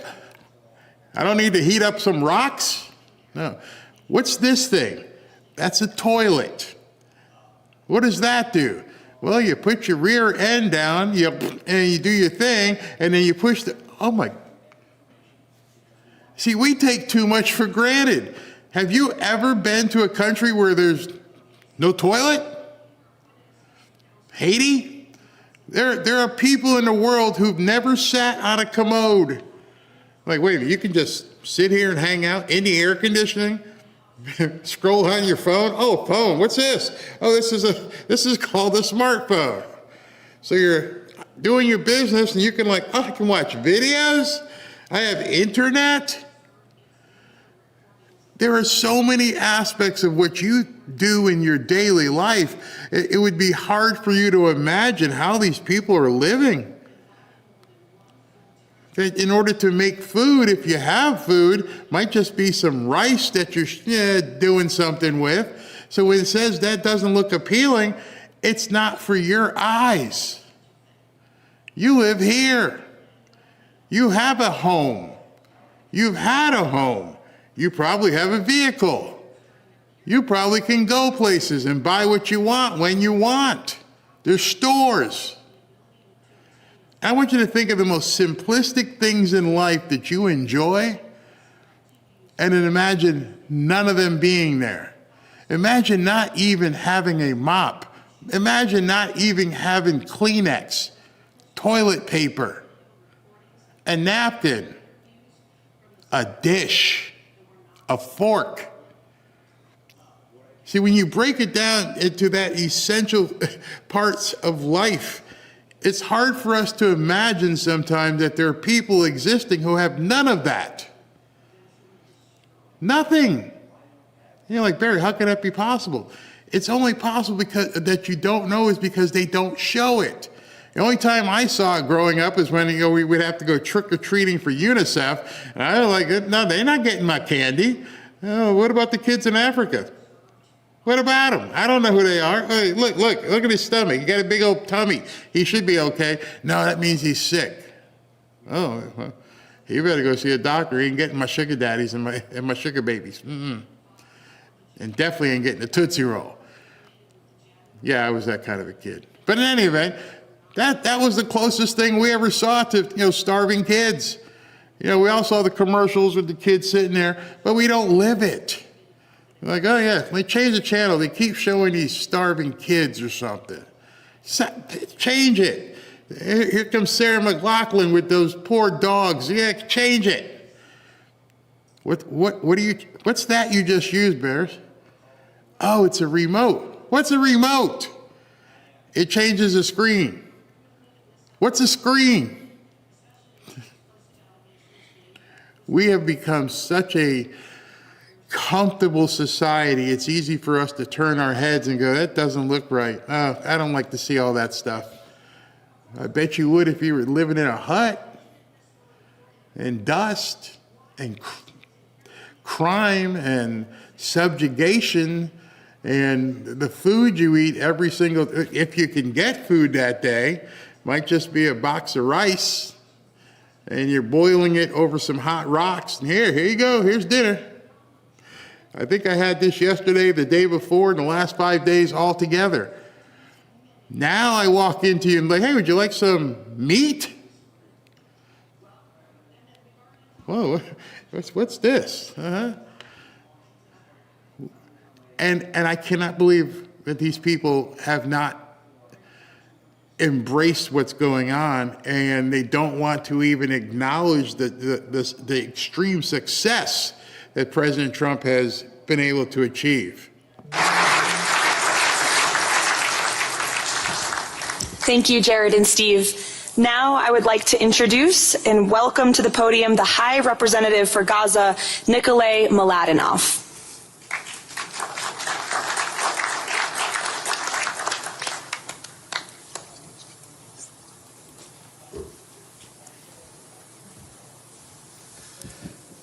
Mr. President, it's a great honor and a massive responsibility for me, for my team, for all of us to be here with you to begin this journey.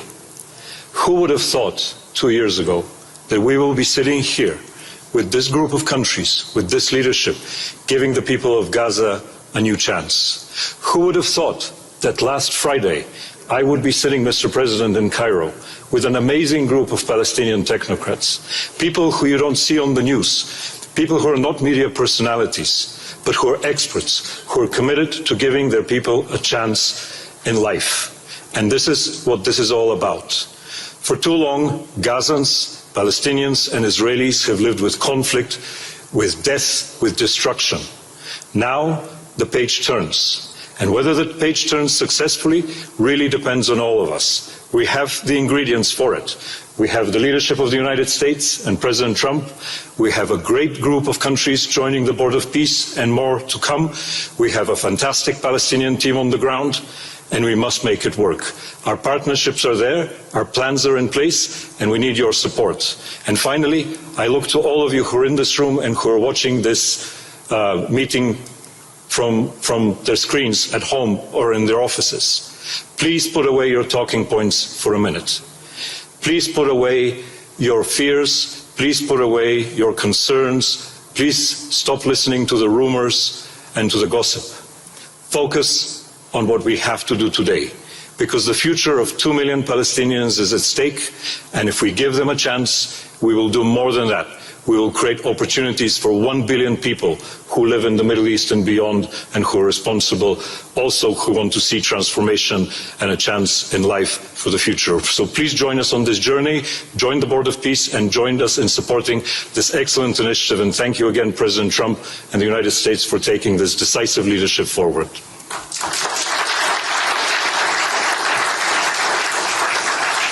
Thank you. President Trump, would you like to make some concluding remarks?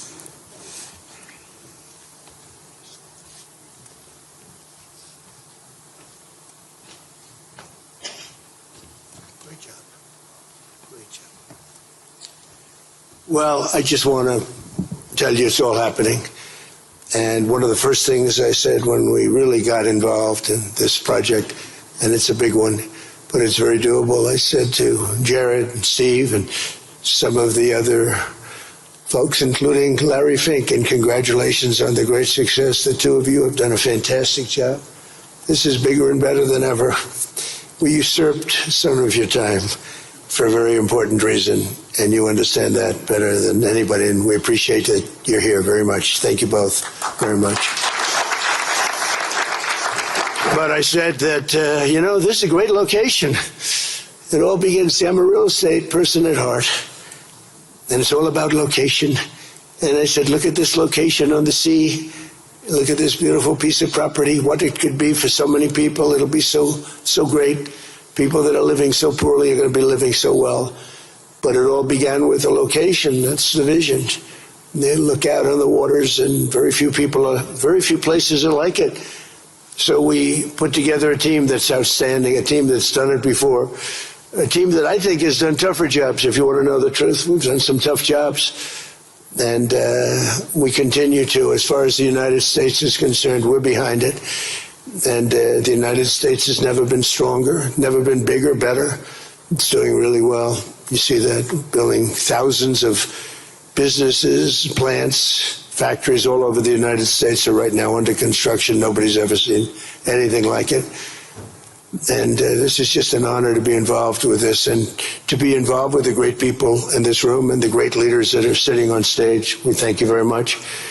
And we have many others that have signed up, and they all want to be members of the Board of Peace because it really will be important. This is not going to be a waste of time. We waste so much time on things that never happen. This will happen, and it's already happening. Thank you very much, everybody. It's a great honor to be with you. Thank you. Thank you.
So obviously, President Trump and those world leaders, they couldn't wait to greet him. Fantastic. I love the way it happened. Got an interview coming up with you. So, since we're talking about prosperity, since we're talking about people being able to change their lives, I've got an interview coming up right now with Chris Josephs. He's the guy who put together the Pelosi tracker and autopilot. As soon as we come back from the break, I will go ahead and bring him on. But I do have a little bit of breaking news into the Fanfare news feed. All right, so we got some breaking news I want to cover with you first before I go to break. Pam Bondi has actually done some stuff at this point. I might as well just show you. You know this guy who who has basically been threatening her. I dare you to arrest me. She says, yep, okay, you're arrested. So Pam Bondi earlier, this was probably about 5 hours ago, so that was early this morning, she arrested Nakima Levy Armstrong, the first agitator. She was also from Black Lives Matter, and she has been arrested. Then a second person, Chantel Louisa Allen, she has now been taken into custody. That's two. And then, of course, I just mentioned William Kelly, the guy who was threatening her on screen. I dare you, come effing get me. Well, she went and got you. So those three are already in custody.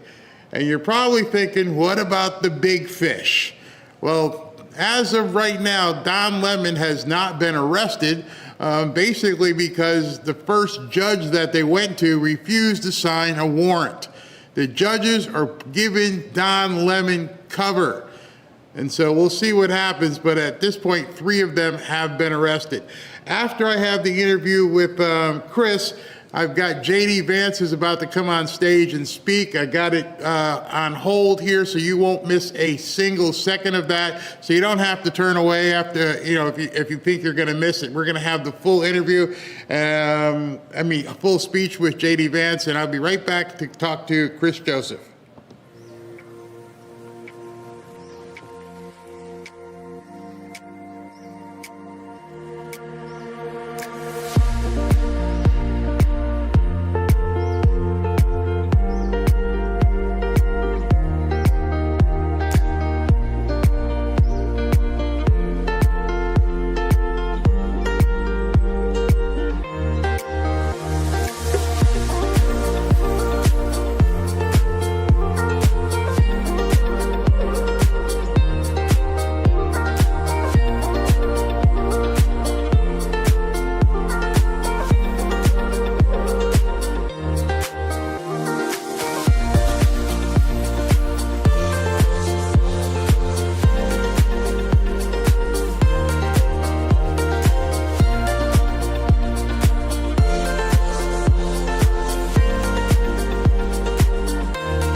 back to Fanfare with Barry Cunningham. All right, everybody, I've got Chris Joseph. If you guys want to follow him, this is his X profile, Chris Joseph, @ChrisJoseph, or you can go to Autopilot or the Pelosi Tracker, which Chris has been on the show before and has told us about both of those platforms, and he's going to tell you more about it. Chris, can you hear me? And Chris is frozen. Hello, Chris. Chris. Hi. Hello, Chris. Well, maybe we won't have Chris. Maybe he got blasted into the ether. Chris. All right, Ashley, you can go ahead and text him and say, I'm going to go with the J.D. Vance speech, and I'll get back to Chris. I don't know what happened. Looked like he just froze. I was ready, but that's him. That was him. I don't know. Hope the aliens didn't come and get him or something. But he ain't here. All right, so never mind. Let's go ahead with J.D. Vance, and once we figure out what is wrong with... there's Chris. Chris, I thought you disappeared on me. You got froze.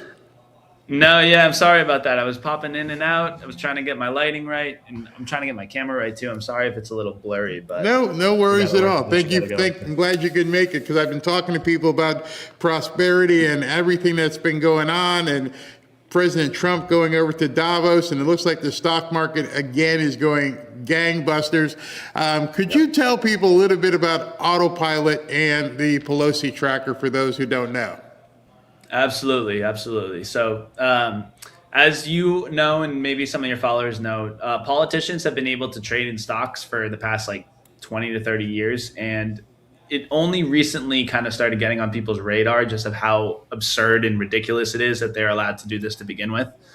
We started the Pelosi Tracker on Twitter to essentially highlight those stock trades in an effort to try and get them banned from trading. What we then kind of continued to realize, though, is this is actually happening on a more consistent basis. They're actually doing better than, the market. Let's build a way to actually trade alongside them. So that is where Autopilot came in. Autopilot is the app that we've been building, which is the first way to trade alongside politicians. Nancy Pelosi, Dan Crenshaw, Marjorie Taylor Greene. And it's just the simplest and easiest way to do it. It integrates right into your personal brokerage account, and then any trade they make, you make automatically. Wow. And we've now kind of transitioned and we've grown into a bigger kind of company, but Pelosi, for example, has been up around 200% since we've been tracking her, and she now has around $500 million of everyday Americans' money trading alongside her personal stock picks. Wow, that's absolutely crazy. So I noticed something you had put up, and it made for a great interview. I thought you were talking about the ban that they wanted to do. If everything works, I can probably show it.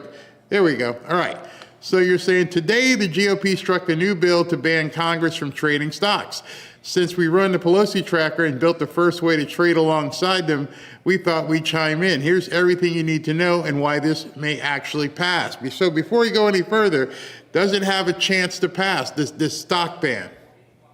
I believe it does. Yeah, not only because I think it's probably the most common sense and reasonable one. It's not perfect, but it is probably the more common sense and reasonable one that I believe. The other key piece of why I think it may pass is it actually has the backing from the majority of the GOP. And the GOP, the Republicans, they run the House and they run the Senate. We'll see after the midterms of what happens, but they have the votes to be able to push something that they want through. Meanwhile, the Democrats, they want something separate. I don't know if they'd be able to get the votes, and that might just turn into classic DC lockdown fashion where nothing gets done at the end of the day because they can't come to an agreement. I had an idea, and my idea was instead of an outright ban, unless things have changed since the last time we talked, because you gave me the idea. You said that when Pelosi or Debbie Wasserman Schultz or Crenshaw, any of these people, they make a trade, it's hidden for 30, 45 days? Is that what it is? Yeah. Correct. Yep. Per the Stock Act, it's up to 45 days. What if let them go ahead and trade like they want, but just remove that 30-day barrier so you could immediately see what they were doing? Would that be beneficial? I don't mind people making money. I mind people having an advantage. And so if Nancy Pelosi was going to buy XYZ company and we knew right away, would that be of any benefit instead of waiting the 30, 45 days or a complete ban? it's definitely a non-zero chance that happens. And there is a lot of Americans that support okay, look, you don't outright ban them, just get rid of the delay so that if they're going to do it, we can kind of all get involved with it. And also it's a win for transparency. It brings more, the delay is dumb. There's no reason why the delay should be a thing. The problem I think that still will happen with it is the conflicts of interest around it. So people will still say, look, okay, yeah, you're still buying and selling the same day that you're reporting it, but you still are doing it in conflicts of interest play. So Nancy Pelosi, if you're buying Tesla a couple of days before you're about to pass a law to benefit Tesla, that still should not be allowed because it creates distrust, and it just is not something that politicians should strive for. The way that I respond to that, though, Barry, is I think there's even a way that you can kind of make it even more reasonable, where one, you have to file the same day, and two, you just cannot trade stocks in companies that you sit on committees that you oversee. Yeah. So if you are on a healthcare committee, you can't go buy and sell individual healthcare stocks, but you can buy, Apple, you can buy Google, you can buy tech stocks. And that is a similar structure to how it's happening for other American jobs. Like if you're working in investment banking, there's certain jobs in certain companies that, okay, you can't buy individual stocks if you are working in the technology sector of this investment bank, but you can buy other stocks because you do not see anything that would come across your desk that could benefit, those other stocks. You may have insider info, though, on tech stocks, so you can't buy those stocks. I think that is a reasonable take that through the Pelosi tracker, we throw out polls. Many Americans agree and are fine with that alternative, too. Great. So the first one, and you kind of just mentioned that. Let me go back here. Number one, you said that 86% of Americans, 87% of Republicans, 88% of Democrats, 81% of independents all support some sort of ban on congressional stock trading, which you just said. And so to set the stage, here's what the current law states. Congress spouses and dependents are allowed to trade freely. They have up to 45 days to file their trades. They can report the amount in various ranges. They fine for violating. And this is the one I just thought was crazy. The fine is only $250. Yeah. That's absurd. You get more for that for parking in a handicap spot. $250. Absolutely. And again, this is, I think, part of the frustration with the way that they made these laws. You didn't have to, there's no reason why you couldn't have made that fine bigger, especially because these politicians are trading millions of dollars. It's that fine being really low and the reason for the delay of the 45 days. Those are the two things from that initial, the Stock Act passed back in 2011 that I've never been able to find any reasoning or logic behind why they came up with that. It seems like they just came up with a random number. And that's crazy. I mean, with everything in the news right now about Ilhan Omar and her husband being some sort of capitalist, are they trading or just outright stealing? That was a really interesting one. So we have not seen any actual individual stock trades. To give her credit, she's not buying and selling individual stocks. The thing that is really interesting about her is politicians, they have to file two separate things. One, they have to file individual trades anytime they make a trade. But two, they have to file annual reports of their personal income and their personal net worths. So Ilhan Omar, the reason why she's blown up in the news is because when she started Congress, I believe 4 or 5 years ago, she was worth negative $100,000 because of student loans. However, though, fast forward to 2025 and her most recent filing, which was for 2024, we don't even know what she was worth in 2025 yet. Her net worth ballooned up to $30 million. And that net worth ballooned from private investments in private companies. She owns a winery now. Her husband is a venture capitalist that has $300 million of AUM or something like that. And it again turns into this world where, okay, you may not be actually insider trading on Apple stock, but you're clearly, something is going on here that is suspicious, and you should have to answer the questions of how you are now worth $30 million when 4 years ago, before you joined Congress, you were worth negative $100K. You mentioned the term AUM, assets under management. What do you guys know? I remember you told me the first time we talked, but what do you have under management right now? We're now up to 1.2 billion assets under management. So the question is, and you didn't start from zero like she did. How long did it take you to get to 1.2 billion where you guys are now? It took us around 3 to 4 years, but it's not like this happened overnight. We've built major social media channels. We've spent ads. Like we've gone the full. I work 12-hour days trying to get us to this point. That's all. Growth. That's all. Just 12? Yeah, I know, right? You should ask my girlfriend. My girlfriend thinks I still even work too much. And I'm like, you don't even know before I met you.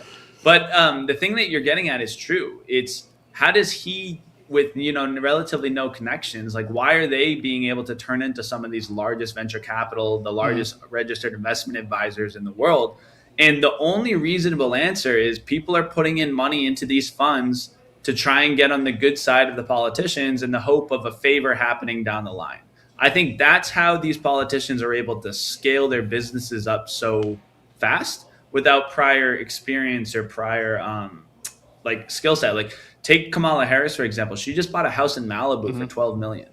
That $12 million come from somewhere. And I think it comes from, she sold a book, but still it's like, we're not dumb. We're Americans. We're looking at this stuff. We would all want to buy a house in Malibu as well, but we don't have the skill set to do it. We also, though, don't have the connections, and people aren't going to be throwing us tens of millions of dollars just to become our friend like a politician these days. And that's with people who are supposedly anti-capitalism, but they have no problem buying a $12 million mansion or buying a $14 million up in Cape Cod. It's absolutely crazy. So tell us.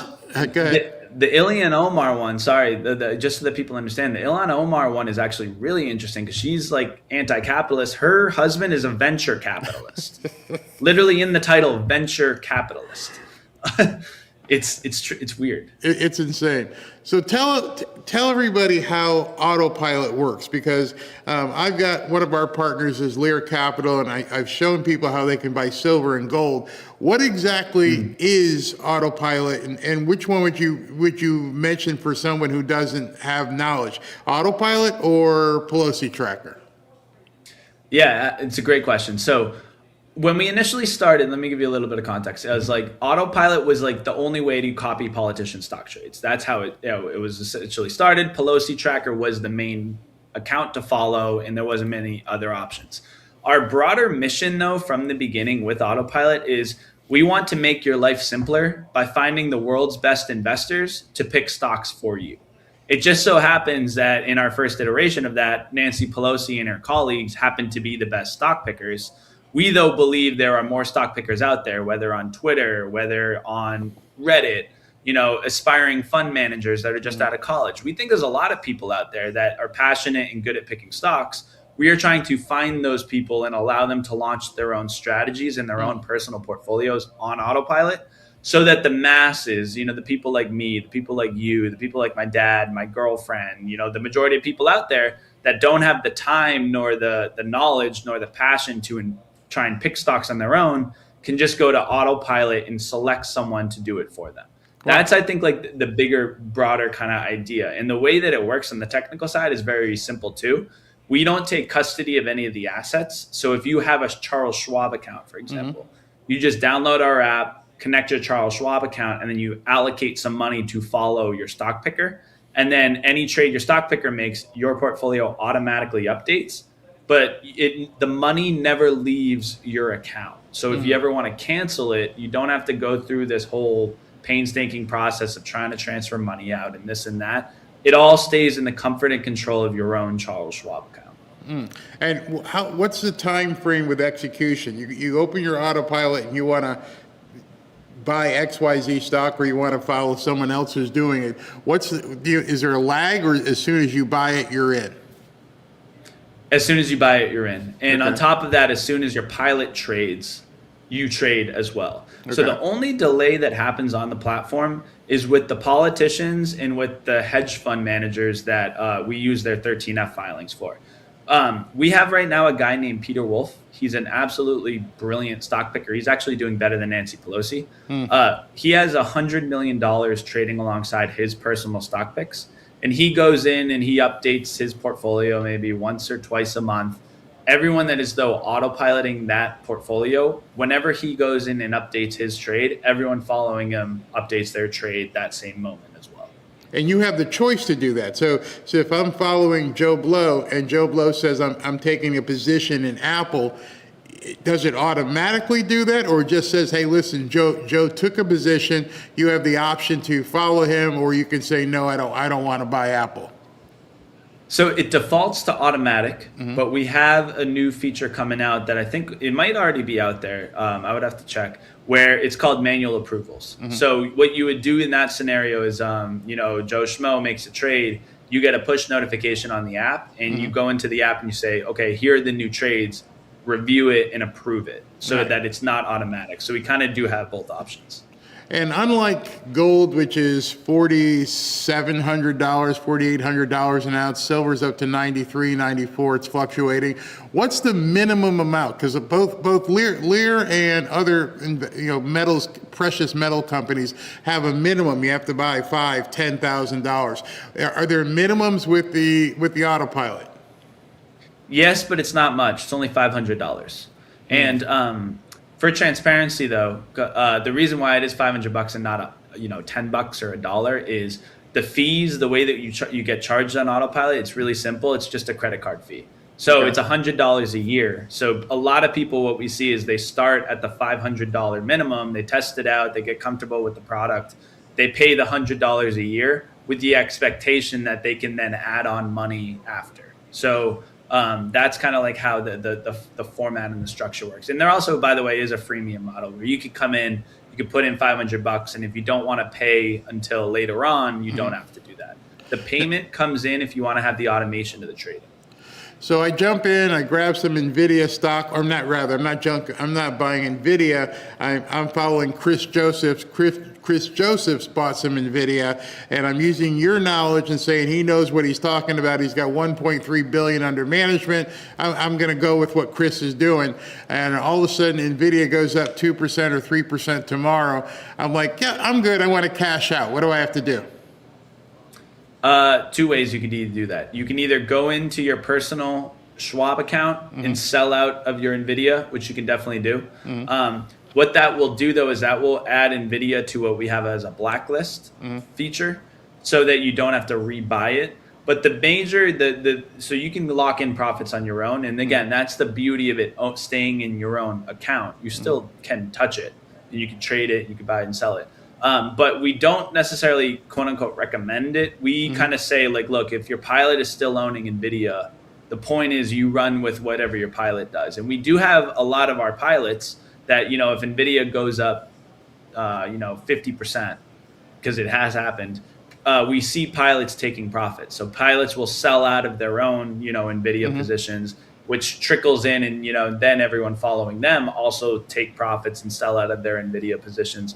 But the broader concept is you want to keep the portfolio synced up with the pilot that you have, because if he becomes less bullish on NVIDIA, he'll personally go in and sell NVIDIA, which will trigger a sell for you too. Now, if you were just doing something on your own with E-Trade or Schwab and you wanted to have a stopgap per se, can you do that? Or again, that's based upon what the pilot is doing? You can do it. It might mess up a little bit of your portfolio, though, because and again, there's a lot of technicalities that go into this. But just give you an example, if 20% of the portfolio is NVIDIA and you set up a stopgap at $200 and it hits that stopgap and it sells out, your pilot still may be holding NVIDIA, but now the allocation on your personal autopilot portfolio will be off because you sold out of NVIDIA. And so it might will affect your other holdings a little bit. It'll affect your performance a little bit. But again, at the end of the day, money is money. It's your money. You can do whatever you want with it. That is the brilliance and why we are really proud that the money stays in your own control. Because at the end of the day, if you could do whatever you want with that, and there's no scenario where, it'll sell you off and you lose all your money kind of thing. You just would sell out of your NVIDIA, and it would just be sitting in cash, and you may miss out if NVIDIA goes up, 30% from there. But again, that's the decision you made. You can live with that. That's fine. With autopilot, though, the actual point of it is to just do whatever your pilot does and let your pilot make the decisions for you. So anyone who's watched my show, I'm a huge advocate for research and education. Don't do anything unless you know what the hell you're doing. Whether it be gold, whether it be silver, whatever it is, make sure you know, even though you're putting your trust into a pilot, understand what you're looking at. What's the best way for someone who's just starting out, who's thinking, I want to do this autopilot thing, but I want to know what the heck I'm doing? Where can they get some educational research that they can look at what exactly is going on? Yeah, great question. And this is what is going to define us in 2026. Right now, the best way to do it, what I would recommend to people, is download the app, play around with it. You don't have to put any money in. You do not have to connect your broker. You can just get a general understanding and get a feel for how the app works. You can go to, take that Peter Wolf guy, for example. You can go in and you can see his current holdings, his performance, but also the reasoning behind his picks. He puts in reasons for why he's making trades. That will allow you to get better, more familiar with how your pilot thinks. With regards to broader education, that is what we're building on in 2026. We have we're excited with, building out more YouTube tutorials. We're excited with building out more educational content on the app, not only of how the product works, but also of who your pilot is. Okay. So your pilot will be able to kind of explain a little bit more about himself or herself. So take, for example, Barry, if you were to go and you were to launch your own portfolio on autopilot, if you are an expert, you kind of know what you're talking about with the precious metals. You probably have been talking about it for a long time. People on the platform should be able to learn that you are you're experienced with investing in precious metals. And that person, when they put money with you, should feel comfortable and know that, okay, Barry is like the precious metals guy. I'm putting my money with him so that he can kind of oversee that. I'm not saying that you are, but I'm saying that as an example of like the education around who your pilot should be the first step. And then the second step will be, you'll be able to go and make your personal research about certain stocks, certain picks that your pilot would make. You just raised my interest on something. Let's say for shits and giggles, I know a little bit about real estate, and I'd like to see somebody else who knows something about real estate. Can I search by topic and say, I want to find a precious metal person, I want to find a real estate person, I want to find a technology sector person to look up? Can I search that? Not yet, but that is on the roadmap. Because we have, we got people that we have right now a wait list of around like 500 to 600 people trying to launch their own funds. Yeah. And these are, across the board, from dividend investors that only like enjoy doing dividends. And they're like, I have a Substack that I specifically talk about dividends. Can I have my Substack people autopilot me? Right. We have people right out of college that instead of trying to go the traditional hedge fund route, they would want to just launch their own funds on autopilot. As we expand and grow that, naturally more topics will come up, and then that is when we will start segmenting and tagging the different topics. So I see at the end of 2026, we'll probably have 20 to 30 real estate experts on the platform.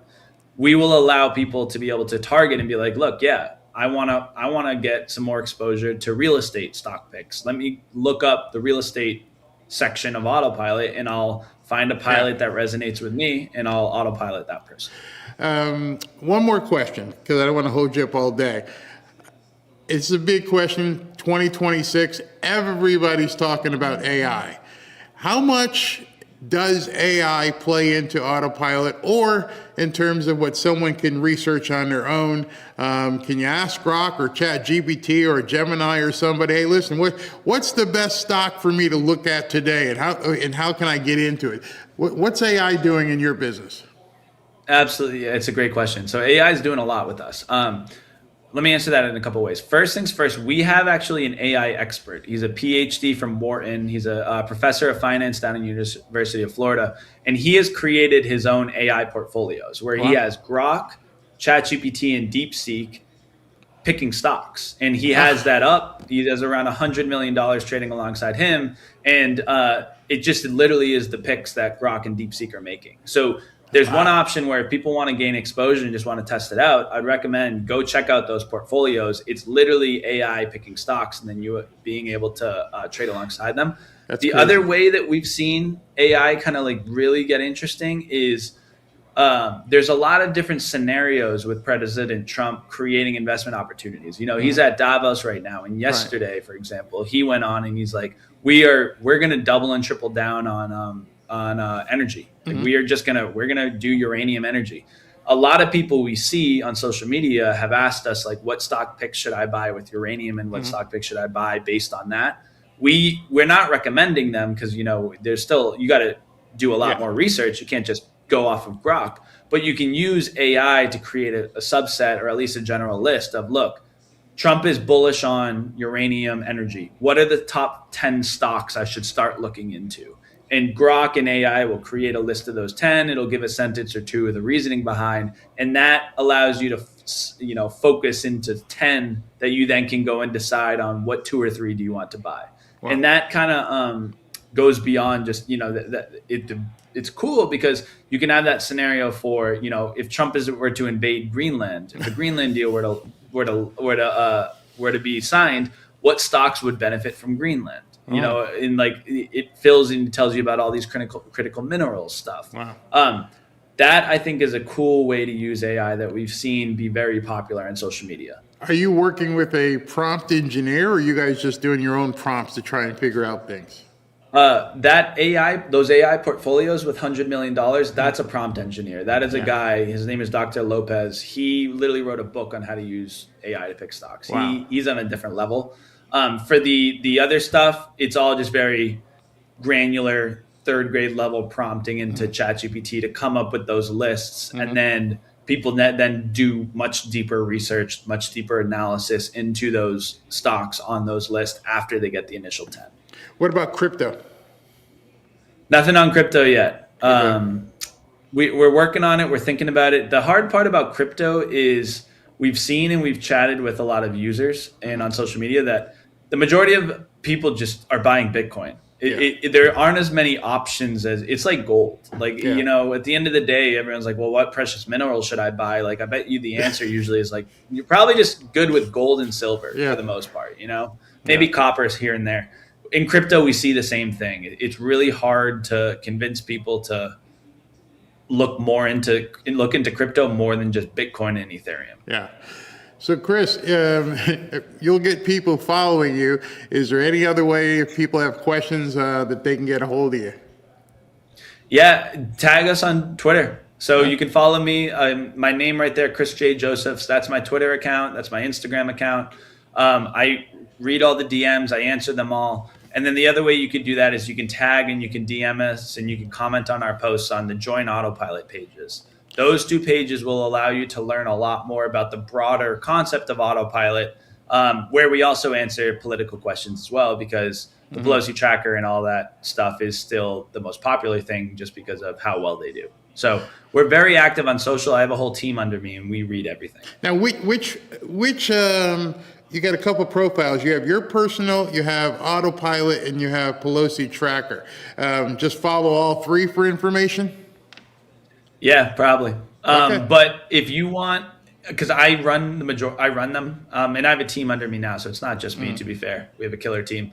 But we review them all. And if you DM any of us, we read every single DM too. So the politician Pelosi tracker one, you follow that account if you want to be on top of all the trades that the politicians are making. You follow the autopilot page if you want to be on top of what all these other pilots are doing, the new pilots that are launching, et cetera, et cetera. And then you can follow my personal Twitter if you want to know about milestones, new features, things of that nature.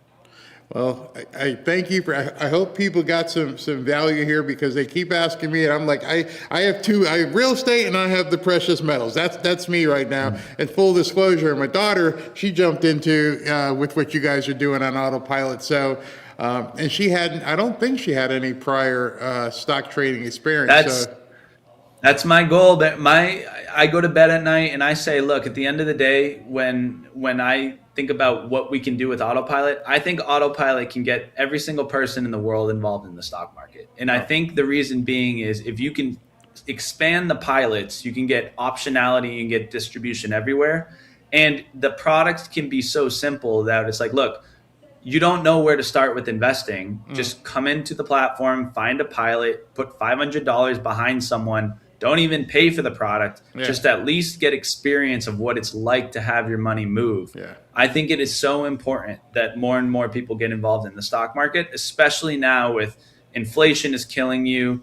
It's impossible to buy a house these days. You need to have some sort of way for your money to grow with you beyond just a 2% savings account. Yeah. It's just the reality of how it is these days, especially for people young. You know, I'm 30 years old, and if I want to buy a house, I need to have some cash to be able to do it. And having a savings account alone. Wait. You said, I'm sure a bunch of people went, you got to be kidding me. The guy's got $1 billion under management and he's 30 years old. What have I done with my life? No, I mean, you're rich on paper. Blush. That's the truth of it. Don't blush. Enjoy it. God's blessed you. Chris, thank you for your time. We'd like to have you back again. And I'm sure a bunch of people are going to be asking, oh, wait a minute. Somebody says, I got a quick question. Are you an option on Vanguard retirement accounts? Not yet. No. So what he's asking, Barry, is like, can you use autopilot with Vanguard? No. Okay. Right now, all we can use, the platforms are Robinhood, Webull, Charles Schwab. And if anyone wants to get started but don't have one of those brokers, we actually have a deal with a brokerage account called Public. Okay. They're like a Robinhood competitor. If you sign up for Public, you actually get a free quarter to try autopilot out. So you can, that's the only broker we have that if you sign up with them and you want to, deposit $500 into that account, you can sign up for autopilot for free. And that's just public.com/autopilot. Somebody says, what is the premium account?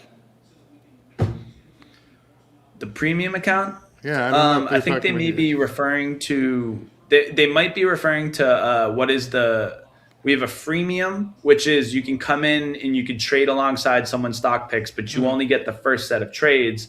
The premium, which is where the subscription comes in. That subscription buys you access to get the automation of the trades. So maybe that answers that person. So for example, if you want to follow Nancy Pelosi stock trades and have the automation of the trades, it costs $100 a year. And then any trade she makes, you make automatically.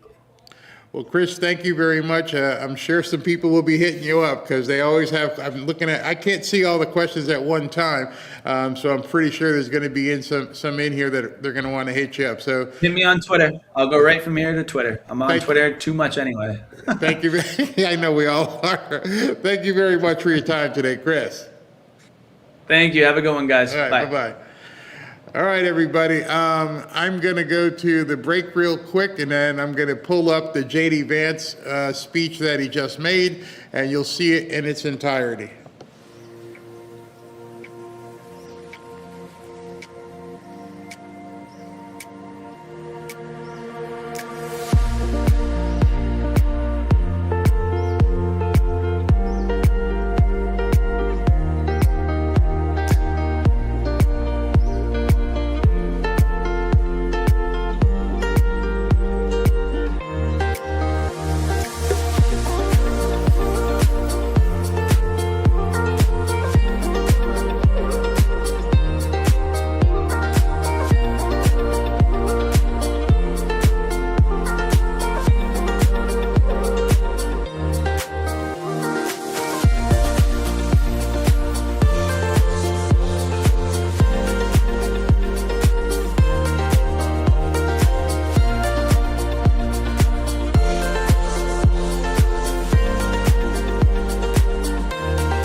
Back to Fanfare with Barry Cunningham. Hold on. It's still taking me a second to do it because he ended, and so it's rendering, and let me see what's going on. the ads playing first. Let's see here. Here, we can check this while I'm waiting. Not just in Minneapolis, but everywhere else. But I'm really glad he went in there saying, hey, we want to meet you halfway. We want to cooperate, because, you know, what they're doing, again, they are enforcing the laws that they are required to enforce. And it's an important principle of federalism that the administration continues to enforce laws. We can't have people like Jacob Fry or... Excuse me. Hold on. I'm bringing it up. 1 second here. Here it is. I hit the wrong button. Said just about what I've learned today and what I'm trying to do here. You know, first of all, I want to give a shout out to the Annunciation school shooting families, because, you know, the last time I was in Minneapolis, it was, of course, to meet with some of those families. I understand that a couple of the students have made near miraculous recoveries, and just that was a very special moment for me to be invited into that community at a time of grief. And I hope that all of them know that though I didn't get to see them this particular time, I've been thinking about them and their families quite a bit. Now, to talk about what I am here to do, which is federal law enforcement, to enforce our immigration laws, I want to say just a few things. First of all, I wanted to meet with business leaders, with ICE officers, with local law enforcement to try to understand a little bit better what's going on, so that we can tone down the temperature a little bit, reduce the chaos, but still allow us as a federal government to enforce the American people's immigration laws. That is the purpose of my visit. Now, this is, you know, step one or step two of that process. There's going to be a lot of work that follows through from here. I'm happy to talk about that, but I think I learned a few things that were very important. So number one of the things I learned is that the guys behind me are doing an incredible job, and frankly, a lot of the media is lying about the job that they do every single day. Now, it doesn't mean that there aren't occasionally stories out there, there aren't occasionally videos out there that suggest that these guys, or at least some of the people who work for them, are not doing everything right. But very often, if you look at the context of what's going on, you understand that these people are under an incredible amount of duress, an incredible amount of chaos, and because of a few very far left agitators, a lot of these guys are unable to do their jobs without being harassed, without being doxxed, and sometimes without being assaulted. That's totally unacceptable. And that's one of the things that I want to send a message to is, yes, come out and protest me, protest our immigration policy, but do it peacefully. If you assault a law enforcement officer, the Trump administration and the Department of Justice is going to prosecute you to the fullest extent of the law. And I wanted to show some support for these guys who, frankly, are operating in a very, very tough environment. I heard a lot of stories today about that I think drives home just how chaotic the environment on the ground here has already gotten. For example, did you know that within the last, I think, week or so, maybe even more recently than that, you had a couple of ICE officers who were off duty, who had been doxxed online, who were sitting and having a meal at a restaurant in Minneapolis when a bunch of agitators showed up, locked the door, made them feel like they were in danger for their lives. And then, of course, it was federal law enforcement officers who had to come up, lower the temperature on the situation, and actually get those two off-duty officers to a point of safety. Now imagine, if you would, your life and your perspective on law enforcement if you can't even go to a restaurant without some agitators locking the door and making you feel like your life is in danger. That is the environment that has been created, I think, by a lot of very, frankly, far left people, but also by some of the state and local law enforcement officials who could do a much better job in cooperating and working. And by the way, I'm not talking about the cops, who these guys told me on the ground. The cops are very sympathetic to what they're dealing with. I'm talking about state and local elected law enforcement officials who could do a lot better job in making their lives a little bit easier. And in the process, they would make the lives of all Minneapolis residents easier, and that's what we want. We want to be able to enforce the immigration laws on the one hand, while on the other hand, we want to make sure that people in Minneapolis are able to go about their day. And I want to say just one last point on this. So I heard from a business leader today who told me a very tough story, and I think so much of what's gone wrong in Minneapolis is people not trying to understand the perspective of somebody else. Try to understand what somebody else is experiencing, whether they're a law enforcement officer or anybody in the community here in Minneapolis. So they told me a story about this manufacturing facility where an illegal immigrant was being arrested And as these employees are going into the manufacturing facility, all of a sudden an illegal immigrant shows up. They don't know it's an illegal immigrant. And then a bunch of ICE officers descend. Now, these people just want to go to work. They want to go to work safely. And now all of a sudden there's a major law enforcement operation happening right outside their place of business. Now, from one perspective, I certainly understand why a business leader or why an employee would say, whoa, what's going on? It's a little scary, no matter your position in life, if a bunch of cop cars show up and they're arresting somebody. Now, the additional context is that we know that people online have been encouraging illegal immigrants that one way they can evade arrest is by showing up at a legitimate place of business, making it impossible for these guys to actually enforce our immigration laws. So while I can understand the perspective of somebody who doesn't want to see an arrest happen at their place of work, I can also understand the perspective of our immigration enforcement officers who have to do their job and can't allow a heckler's veto over our immigration enforcement. And so much of what's gone wrong is the failure to do that. And here's the point. We can do a good job of enforcing our immigration laws without the chaos, but it actually requires the cooperation of state and local officials. If you look at blue cities and blue states, red cities and red states, you go to Austin, Texas, or Memphis, Tennessee, you go to the state of Texas, obviously a very red state, or the state of Tennessee, a very red state, but you've got blue cities within those states, you do not have this level of chaos. The reason why things have gotten so out of hand is because of failure of cooperation between the state and local authorities and what these guys are trying to do. We have a ton of resources, a ton of ICE agents in this city right now that I would rather us not have. I'd love to send those guys home. They're not even doing targeted immigration enforcement. They are trying to protect ICE officers who are doing immigration enforcement, because when a crowd surrounds them and these guys call 911, the local officials, the local cops have been told to stand down. So we have people here who aren't even doing immigration enforcement, they're doing force protection. So that if a rioter tries to ruin the life or assault an ICE officer, they're actually protected.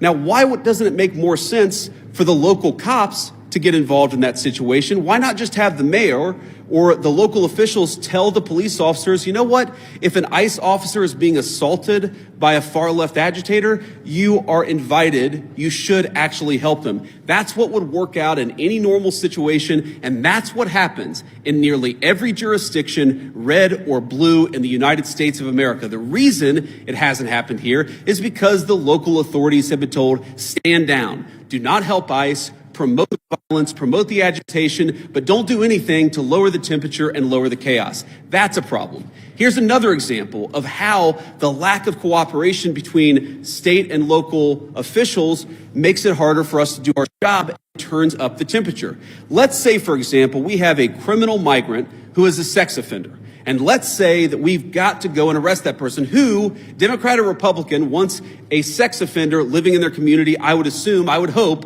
that most people don't. But because they're an illegal alien, we don't know their last address. We may have known their address 3 years ago, but we don't know their address now. What we'd like to do is talk to local officials and say, you know what, according to the Medicaid rolls, where was the last address this person was domiciled? Or according to a SNAP application, a food stamps application, maybe that could give us insight to where this person is today. Or maybe they had some local court trouble. We could go to the local courthouse or even the local jail and try to find where this criminal sex offender is today. The local authorities have been told, do not cooperate. So these guys are trying to go out and enforce the law. They're trying to arrest sex offenders, but they're trying to do it in an environment where local officials have been told, do not help them, do not provide intelligence about where these sex offenders might be. This is disgraceful. And there are a lot of things that all of us could do better to lower the temperature, but the number one thing that I learned today is that the best way to facilitate reasonable enforcement of the law, but also to lower the chaos in Minneapolis, would be for state and local officials to cooperate. Now, I will say, on one final positive note, I actually think that there's some hope, some reason to think that there's going to be better cooperation in the weeks and months to come. I think that because I've talked to some of the local officials here. I think there are reasons to believe that these people are going to step up and actually ask the cops to protect our ICE officers when they're being assaulted, who are going to ask the local courts to cooperate with getting criminal sex offenders out of our community. That's a good thing. That's the good news, and that's something I'm going to work on when I get back to Washington. But please, if you're a local official, if you're the mayor of this town, if you have any influence over those people, just tell them to cooperate. Because we could have immigration enforcement operate as smoothly and without the chaos that we see in Austin, Texas, or Memphis, Tennessee, or even rural parts of the state of Minnesota. All we need is a little cooperation. I guarantee we're going to do the best to be professional, to respect people's rights, to not do anything that we don't have to do in order to enforce immigration laws, but it would make our lives a lot easier, it would make our officers a lot safer, and it would make Minneapolis much less chaotic if we had a little bit of cooperation from the state and local officials. With that, I'll shut up and take some questions. Thank you, guys.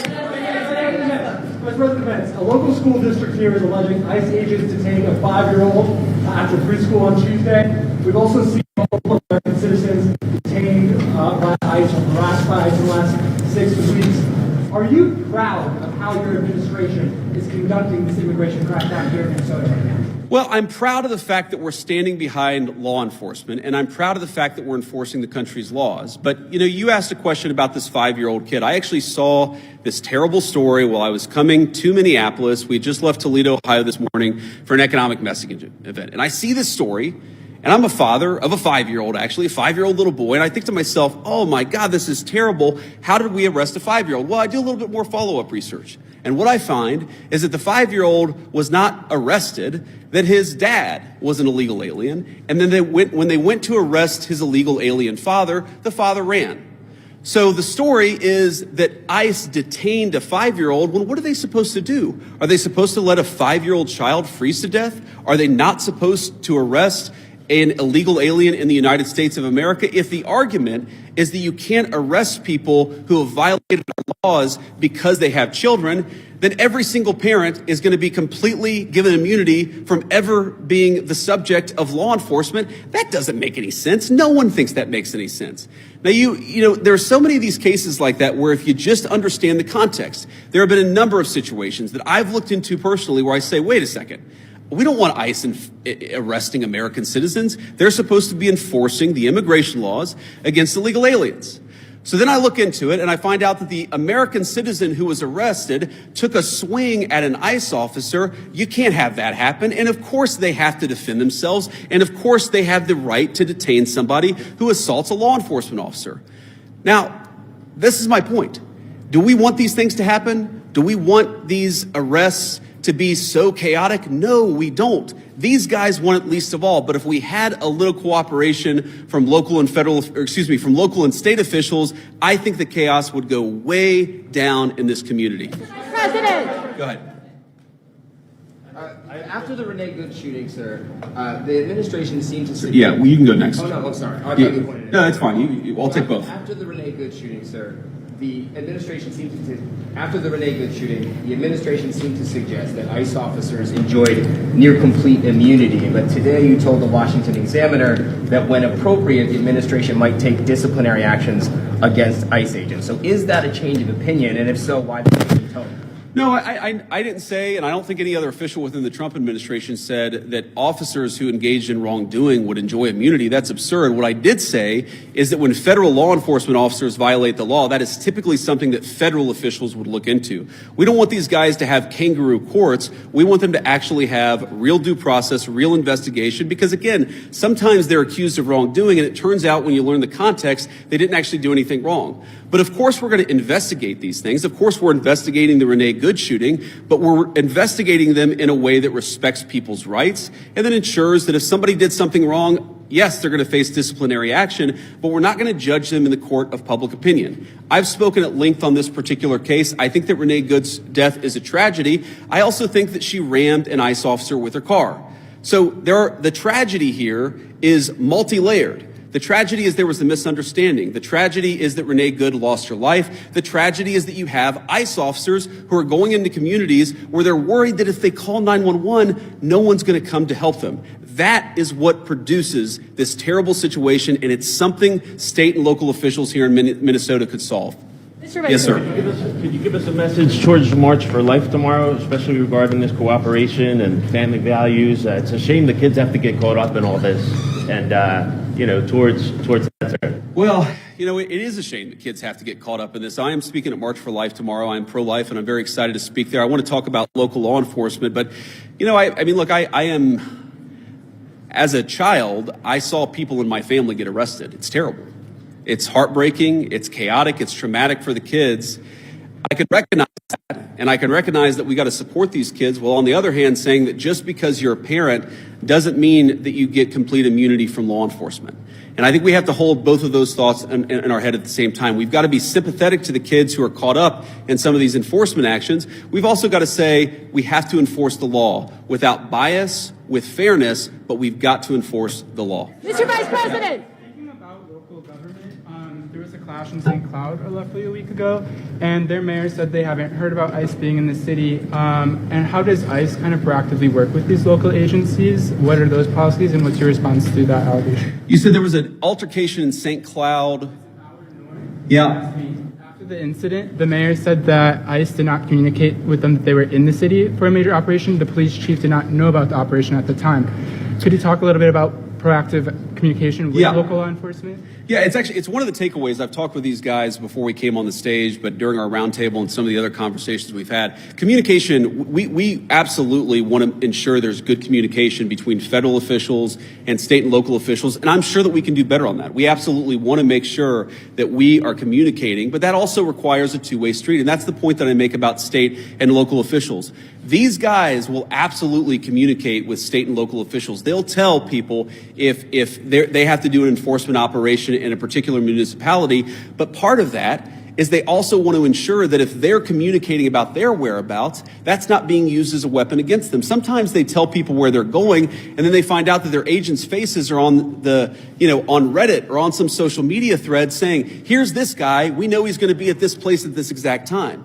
So that communication has got to be a two-way street. These guys are going to communicate with business leaders, with local officials, with state officials, but we also need the local officials and state officials to do a good job of protecting people when they're in their communities. We're not asking, by the way, we don't want any police officer in this community, in this state, to help us do immigration enforcement. We've got that.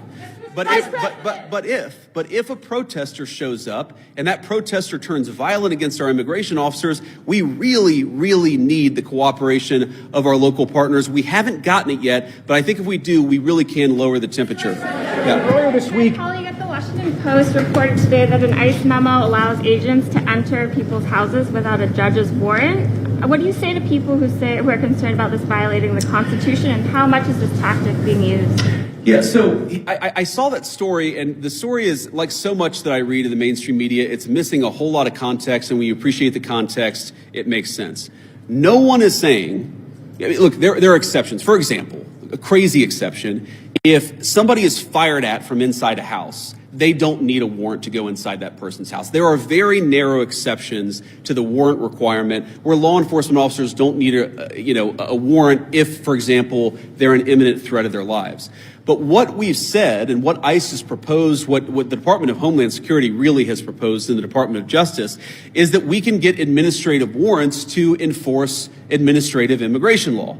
Now, it's possible, I guess, that the courts will say no, and of course, if the courts say no, we would follow that law, but nobody is talking about doing immigration enforcement without a warrant. We're talking about different types of warrants that exist in our system. Typically what happens, not always, but typically in the immigration system, those are handled by administrative law judges. So we're talking about getting warrants from those administrative law judges. And then, of course, with other cases, you get judges or you get warrants from a judge. That's very consistent with the practice of American law. I'm sure the courts will weigh in on that, but we're never going to enter somebody's house without some kind of a warrant, unless, of course, somebody's firing on an officer or they have to do something in order to protect themselves. Follow up on that. Do you believe that you can forcibly enter with an administrative warrant, or would that be a violation of the Fourth Amendment? Well, our understanding is that you can enforce the immigration laws of the country under an administrative order if you have an administrative warrant. That's what we think. That's our understanding of the law. That's our best faith attempt to understand the law. Again, this is something courts will weigh in on. I won't speak to that. But yes, most immigration law in our country is not done through the criminal system with the judge. It's done through the administrative law system. We're going to continue that practice just as they did in the Biden administration or any other administration. Was there anything that you you heard or saw today that would cause you to counsel the president to invoke the Insurrection Act? And then also, did you meet or talk to the ICE agent who was involved in the Renee Good incident? I did not talk to him today. I talked to some of his colleagues. Your question on the Insurrection Act is interesting. I've tried to understand this as well as I possibly could. And my understanding is what the Insurrection Act, what invoking the Insurrection Act would allow the federal government to do is that it would allow the federal government to use the military for local law enforcement operations. Right now, we don't think that we need that. Now, the president could change his mind. Of course, things could get worse. But right now, we think that federal law enforcement officers can do the job of federal law enforcement. Now, what I do worry about, again, is if the chaos gets worse, if more and more ICE agents start getting assaulted, if other law enforcement officers start getting assaulted, that would be a real problem. But again, we have so much federal law enforcement resources here right now. We have so many people here that we do not want to have here. I do not want so many ICE officers in Minneapolis right now. I mean, good Lord, it's really, really freaking cold outside. But they're here not even to enforce immigration laws, but to protect the people from the rioters. That's an absurd state of affairs, and we wouldn't need it if we had a little bit more cooperation from the Minneapolis Police Department. Again, the Minneapolis Police Department, my understanding is that the actual beat cops on the ground, they would love to help out, but they're being told by somebody. I don't know if it's Mayor Frey. They're being told by somebody not to cooperate at all. What kind of a person tells their local police don't protect somebody if they're being assaulted by a rioter? It's crazy, and it's got to stop. Yes. Earlier this week, local law enforcement accused federal agents of racial profiling. Why are there so many U.S. citizens being caught up in this operation? Well, I think your question assumes something that's not necessarily in evidence, which is that when there are American citizens who have been caught up in some of these enforcement operations, very often it is people who have assaulted a law enforcement officer. They're not being arrested because they violated the immigration laws. They're being arrested because they punched a federal law enforcement officer. That is a totally reasonable thing. Now, to the accusation of racial profiling, look, it's something that we take very seriously. We will take accusations of racial profiling back to Washington. We'll certainly look into them as they come up. But this is not a group that's going around and looking for people who violated the law based on skin color. They're looking for people who violated the actual law, the law of our immigration system in this country. And so long as we had more cooperation, I think they could do these things in a much more targeted way. They would actually know where some of the bad guys are. I mean, again, you hear things that are hard to believe, but I've confirmed that they are true. Sex offenders who we're trying to get off the streets, who the local officials won't tell us their last known address. So then the local officials say, oh my God, these guys are doing widespread targeted enforcement operations, when in reality, we would love to just go to one house. The local officials won't tell us which one house to go to. Mr.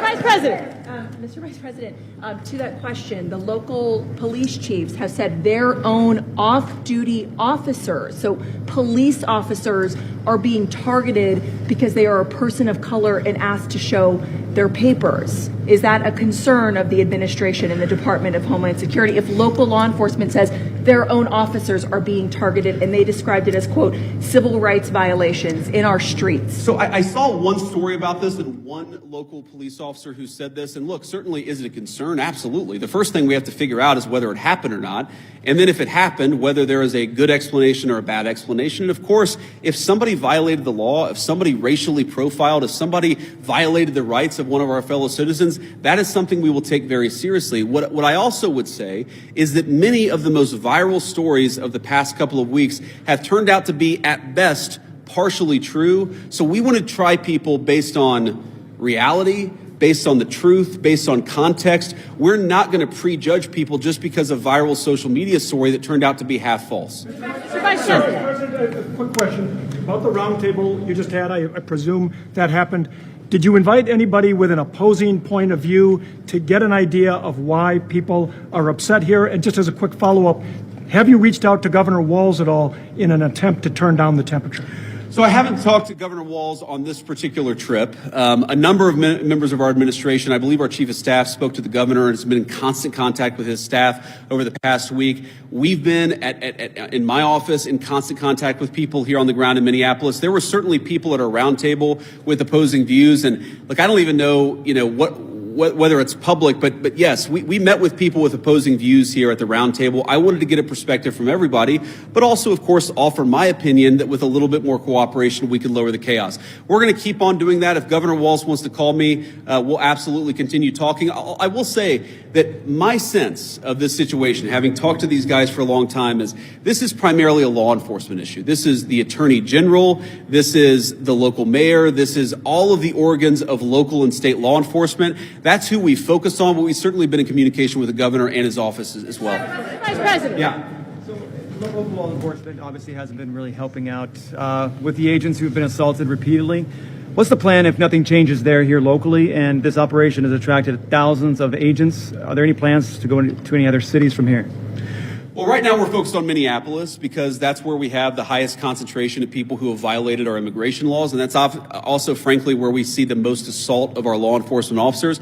I mean, our plan is very simple. If you assault a federal law enforcement officer, we're going to do everything that we can to put you in prison. It's very simple. And most of these protesters, as much as I may disagree with their politics, most of them have been peaceful, but a lot of them have not been peaceful. And if you go and storm a church, if you go and insult a federal law enforcement officer, we are going to try very hard. We're going to use every resource of the federal government to put you in prison. Respect people's rights. Respect people's rights to worship. Respect people's rights to do their job without being assaulted. If you follow that basic principle, the Trump administration is doing everything that we can to protect your rights. But if you go after somebody, if you assault somebody, if you make a 9-year-old girl cry because you walked into her church and harassed her, we're going to go after you with every single tool that we have. Vice President. You guys spoke with NBC News, sir. Your administration has said repeatedly this is about safety, about making Americans feel safer. So what do you say to people here in Minnesota who say it's the overwhelming presence of ICE officers and federal officers and their tactics that are making them feel less safe? Well, one thing I would say is, first of all, we saw in 2025 the biggest one-year drop in murders in the history of the United States of America. Significant reductions in violent crime. The reason why we have less violent crime is really two reasons. Number one, because we're enforcing the immigration laws and getting very violent criminals out of our country. And number two, because we're enforcing our criminal laws and putting guys who assault and murder behind bars. This is part of a broad effort to make us safe. And the chaos that people are seeing, and I understand there is frustration of the chaos, I'd say that we're doing everything that we can to lower the temperature, and we would like federal and state and local officials to meet us halfway. Are you saying that they're not perceiving it correctly? Are you saying that they're not seeing that it's the tactics or the presence of the officers that are... Look, I'm sure that people are seeing a lot of things that would make any member of our national community feel very upset. But I also think that if you understand this in context, this is the inevitable consequence of a state and local government that have decided that they're not going to cooperate with immigration enforcement at all. In fact, they're going to aggressively not cooperate. So here's a basic illustration of this. If you are an ICE officer and you have to arrest a person who's committed assault and is also an illegal alien, but the state and local officials won't help you identify that person, many of the things that people in Minneapolis are seeing that give them pause, that frustrate them, that worry them, that make them feel like things are too chaotic, many of these things are coming from the fact that there's no cooperation with state and local law enforcement. And I guess what I would tell people, again, many of whom are justifiably concerned and worried about what they're seeing in their communities, is why are we not seeing it anywhere else? We're seeing this level of chaos only in Minneapolis. LA and Chicago, we had some problems there. Pretty much every jurisdiction where these guys are operating, you don't see the same level of chaos. You don't see the same level of violence. You don't see the problems that we're seeing in Minneapolis. Maybe the problem is unique to Minneapolis, and we believe that it is. And it's a lack of cooperation between state and local law enforcement and federal law enforcement. Mr. Vice President. ICE has been operating here for years with less pushback than we're seeing right now. And even the St. Paul police chief recently said, is there not a way to find common ground without scaring the hell out of people in the community? Those are his words. And I just wonder, with this Operation Metro Surge, is any part of it meant to send a form of political message to the leaders here in Minneapolis and the state of Minnesota? And I know you talked about you've been in touch with the governor's offices and the mayor's offices, but why have you not been able to speak to them directly? Have they not been willing to do so? Well, look, I have spoken to some of the people in Minnesota directly. I spoke to some of them today. I've spoke to others in the past. And again, our staff has been in very direct contact with pretty much every official with any influence or any power in Minneapolis. But no, we're not trying to send a political message. We're trying to enforce the law. And unfortunately, what has happened is that as we've enforced the law, there's been this weird reaction, again, unique to this city. This is not a common thing across the United States of America. There's been a very unique, very Minneapolis-specific reaction to our enforcement of federal immigration laws. What I'm trying to do here today is understand why that is. What is it about Minneapolis that has become so chaotic? What are the specific types of cooperation that we need? Look, I don't need Tim Walz or Jacob Frey or anybody else to come out and say that they agree with J.D. Vance or Donald Trump on immigration. I just don't need that. What I do need them to do is empower their local officials to help our federal officials out in a way where this can be a little bit less chaotic and it can be a little bit more targeted. Like if we're trying to find a sex offender, tell us where the guy lives. Simple things like that, simple changes in how they're approaching immigration enforcement would make this work a lot better. It would make Minneapolis' streets a lot safer, and it would make this whole thing a lot less traumatic for this community. I'll take one more question. Mr. Vice President, you've said that it's time to turn down the temperature. Does that include changes to both ICE and CBP tactics that we've seen employed on the streets, including less than lethal tactics, pepper spray, pepper balls? Beyond that, what is the federal government's role in turning down the temperature? And the Minnesota Department of Corrections says that its own officers have been cooperating with ICE all along, handing over criminals once they serve their sentences to ICE officials. Can you concede that there is some cooperation with the state? Yeah, look, if I was going to list the 5 agencies locally and statewide that I'm most worried about, I wouldn't put the Department of Corrections on that list. I think that while there are certain things we'd like to see more from them, they've hardly been the worst offenders. You agree with that, guys? That's a fair assessment. But I think when you talked about tactics and you talked about the response to things, look, we don't want to employ tactics that... We don't want to employ the kind of tactics that are only necessary when violence is committed against officers. That is these guys' directive, and that's what we're going to try to do. And again, the president said this a couple of days ago. Whenever you have a law enforcement operation, even if 99.99% of the guys do everything perfectly, you're going to have people that make mistakes. That is the nature of law enforcement. What I do think that we can do is working with state and local officials, we can make the worst moments of chaos much less common. And all they've got to do is meet us halfway. These guys want to communicate with them. They want to talk to the local business leaders. Many of these guys, many of the people standing behind me are members of the Minneapolis community. Many of the officials that I met today who work in federal immigration enforcement, this is their home. They love this place. These are their neighbors. They want this to work a lot more smoothly. I think that we can get there. We just got to work at it a little bit, and we need some cooperation from state and local officials. The last thing that I'll say is I just hope they give it. This is a beautiful city. I've only been here a few times. I love it. Even in this weather, I love Minneapolis. We could do a lot better. We could do a lot more with more cooperation. The Trump administration, the directive that I got from the President of the United States is meet these guys halfway. Work with them so that we can make these immigration enforcement operations successful without endangering our ICE officers, and so that we can turn down the chaos a little bit, at least. I think a lot, actually. But for us to do that, we need some help from the state and local officials. We will keep on working with them, and so long as they're willing to work with us, they will always find a partner in public safety and law enforcement in the Trump administration. Thank you all.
back to Fanfare with Barry Cunningham. DuPage County Sheriff James Mendrick is running for governor. Mendrick announced today he will seek the Republican nomination in 2026. Sheriff highlighted his law enforcement credentials in a Facebook post, saying the state's criminal justice reforms are preventing officers from keeping people safe.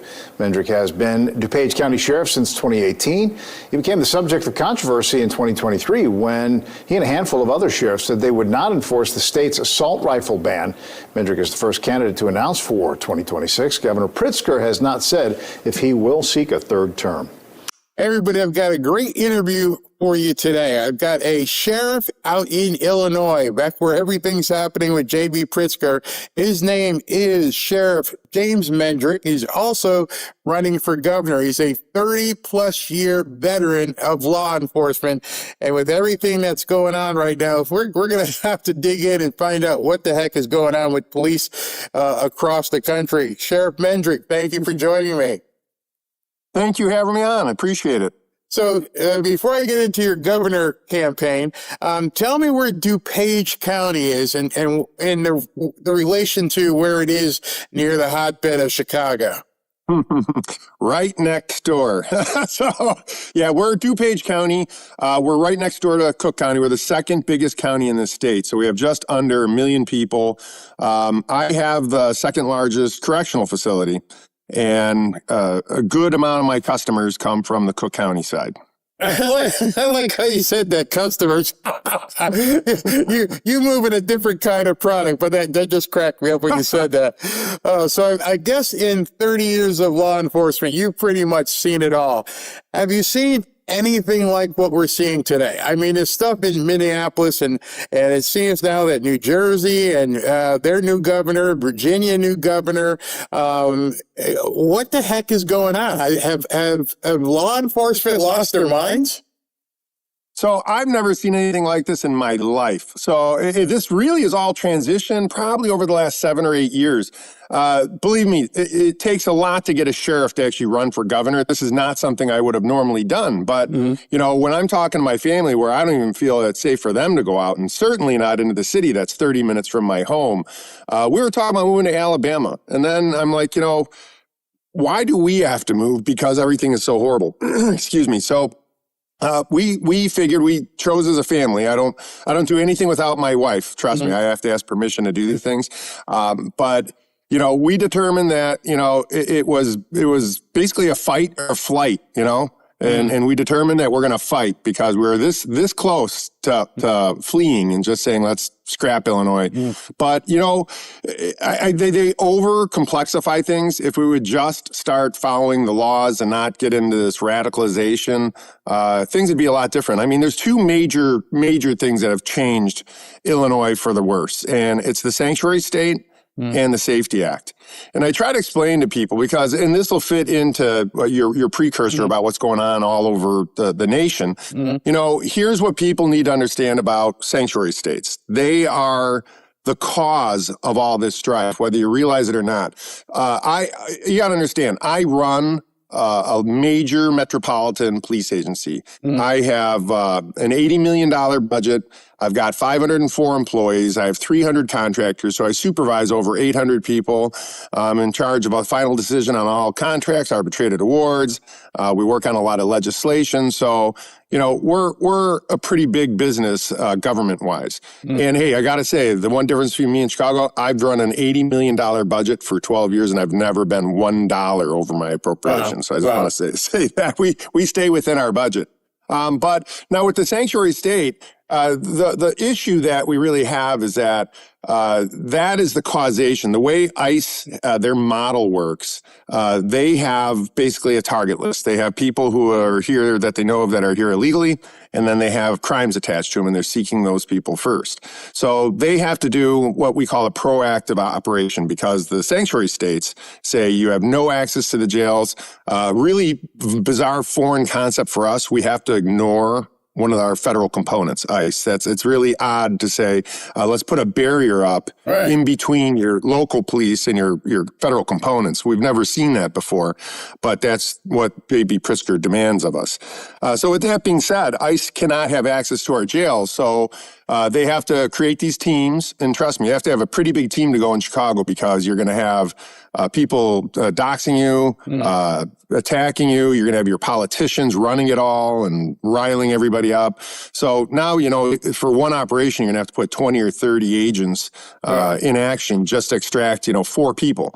And then you get what they call the collateral damage, where they've sworn an oath to, affect any kind of immigration arrest. So if they get somebody that's with your rapist or murderer, but they're just here illegally and haven't done anything wrong, if they leave that person behind, they're now responsible for anything they do. If they go and commit a crime, ICE is going to get blamed for not taking action when they had them in custody.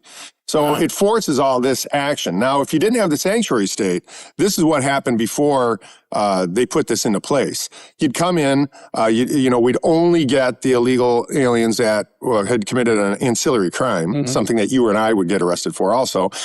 They come in, we fingerprint them, and it says detainer. We call ICE. They involve the consulate, the magistrate, fancy word for immigration judge. And they determine if they are running from a crime where they came from, or if the new one was a bit large enough magnitude to deport, which, half the time they would, half the time they wouldn't. And then if they would, we would hold them for ICE, and then we would just hand them off to ICE, and you'd have no strife, no danger for anybody, the immigrants or ICE. And now you have to understand, and here's where the business model comes in place. In Illinois, I've gone to 82 counties now, doing what I'm doing, running for governor. It's a huge state. You can drive 7 hours in Illinois and still be in Illinois. It's insane. But anyway, within the 7-hour-long state are 92 correctional facilities like mine. Wow. We're just the second biggest. So there's a rule with ICE holds. That's what they're called when you have an ICE detainer in your jail. When you contact ICE, they have 3 days to pick them up. Otherwise, they have to reimburse for everything. That's just the way it is. So they have to do weekly pickups when they're coming to the jail. So if in a 7-hour-long state, you had 92 jails every day calling them on their ICE holds, they would now have to not be proactive whatsoever. They would probably have to add about 20% more to their manpower to be responsive, and they'd basically be a transport unit. They would have to go to 92 jails every week, constantly. That would also, instead of, putting all that risk into trying to extract 5 people in Chicago, they would probably get 200 a week throughout the correctional facility. That's the proper way to do this. We deal with it only in criminality, and then the raids stop. You're siphoning out all the criminal element, because trust me, right now, it's estimated that we have 700,000 illegal aliens in Illinois alone. So just in Illinois? And now here, I'm going to give you a cute number. Now you figure out what happened.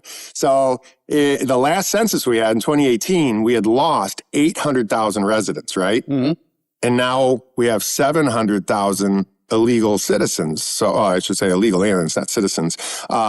So we have kept the same number of population almost, and that because believe me, the illegal immigrants are counted in the census. So they keep their congressional seats, they keep their head count. But what a coincidence that we've lost 800,000 residents, but gained 700,000 illegal aliens. That tells me that we're being washed out. That's how socialism works. You keep over-regulating, overtaxing, making things less safe, scaring your population, demeaning your police, and all your regular people are going to leave. Just like, why DuPage County turned Democrat is because they were so afraid of getting carjacked in the city. Wow. They all moved out in DuPage, but then voted the same way they did in the city and turned DuPage blue. I hope that doesn't happen down here in Florida, because I see people fleeing from other areas, and I'm like, please leave your ideology that you're fleeing from up there. So as you're running, as you're running for governor, you're seeing this basically change of the demographics, where you had 800,000 plus people from Illinois who live there. They leave. The water bucket gets filled back with people who aren't supposed to be there.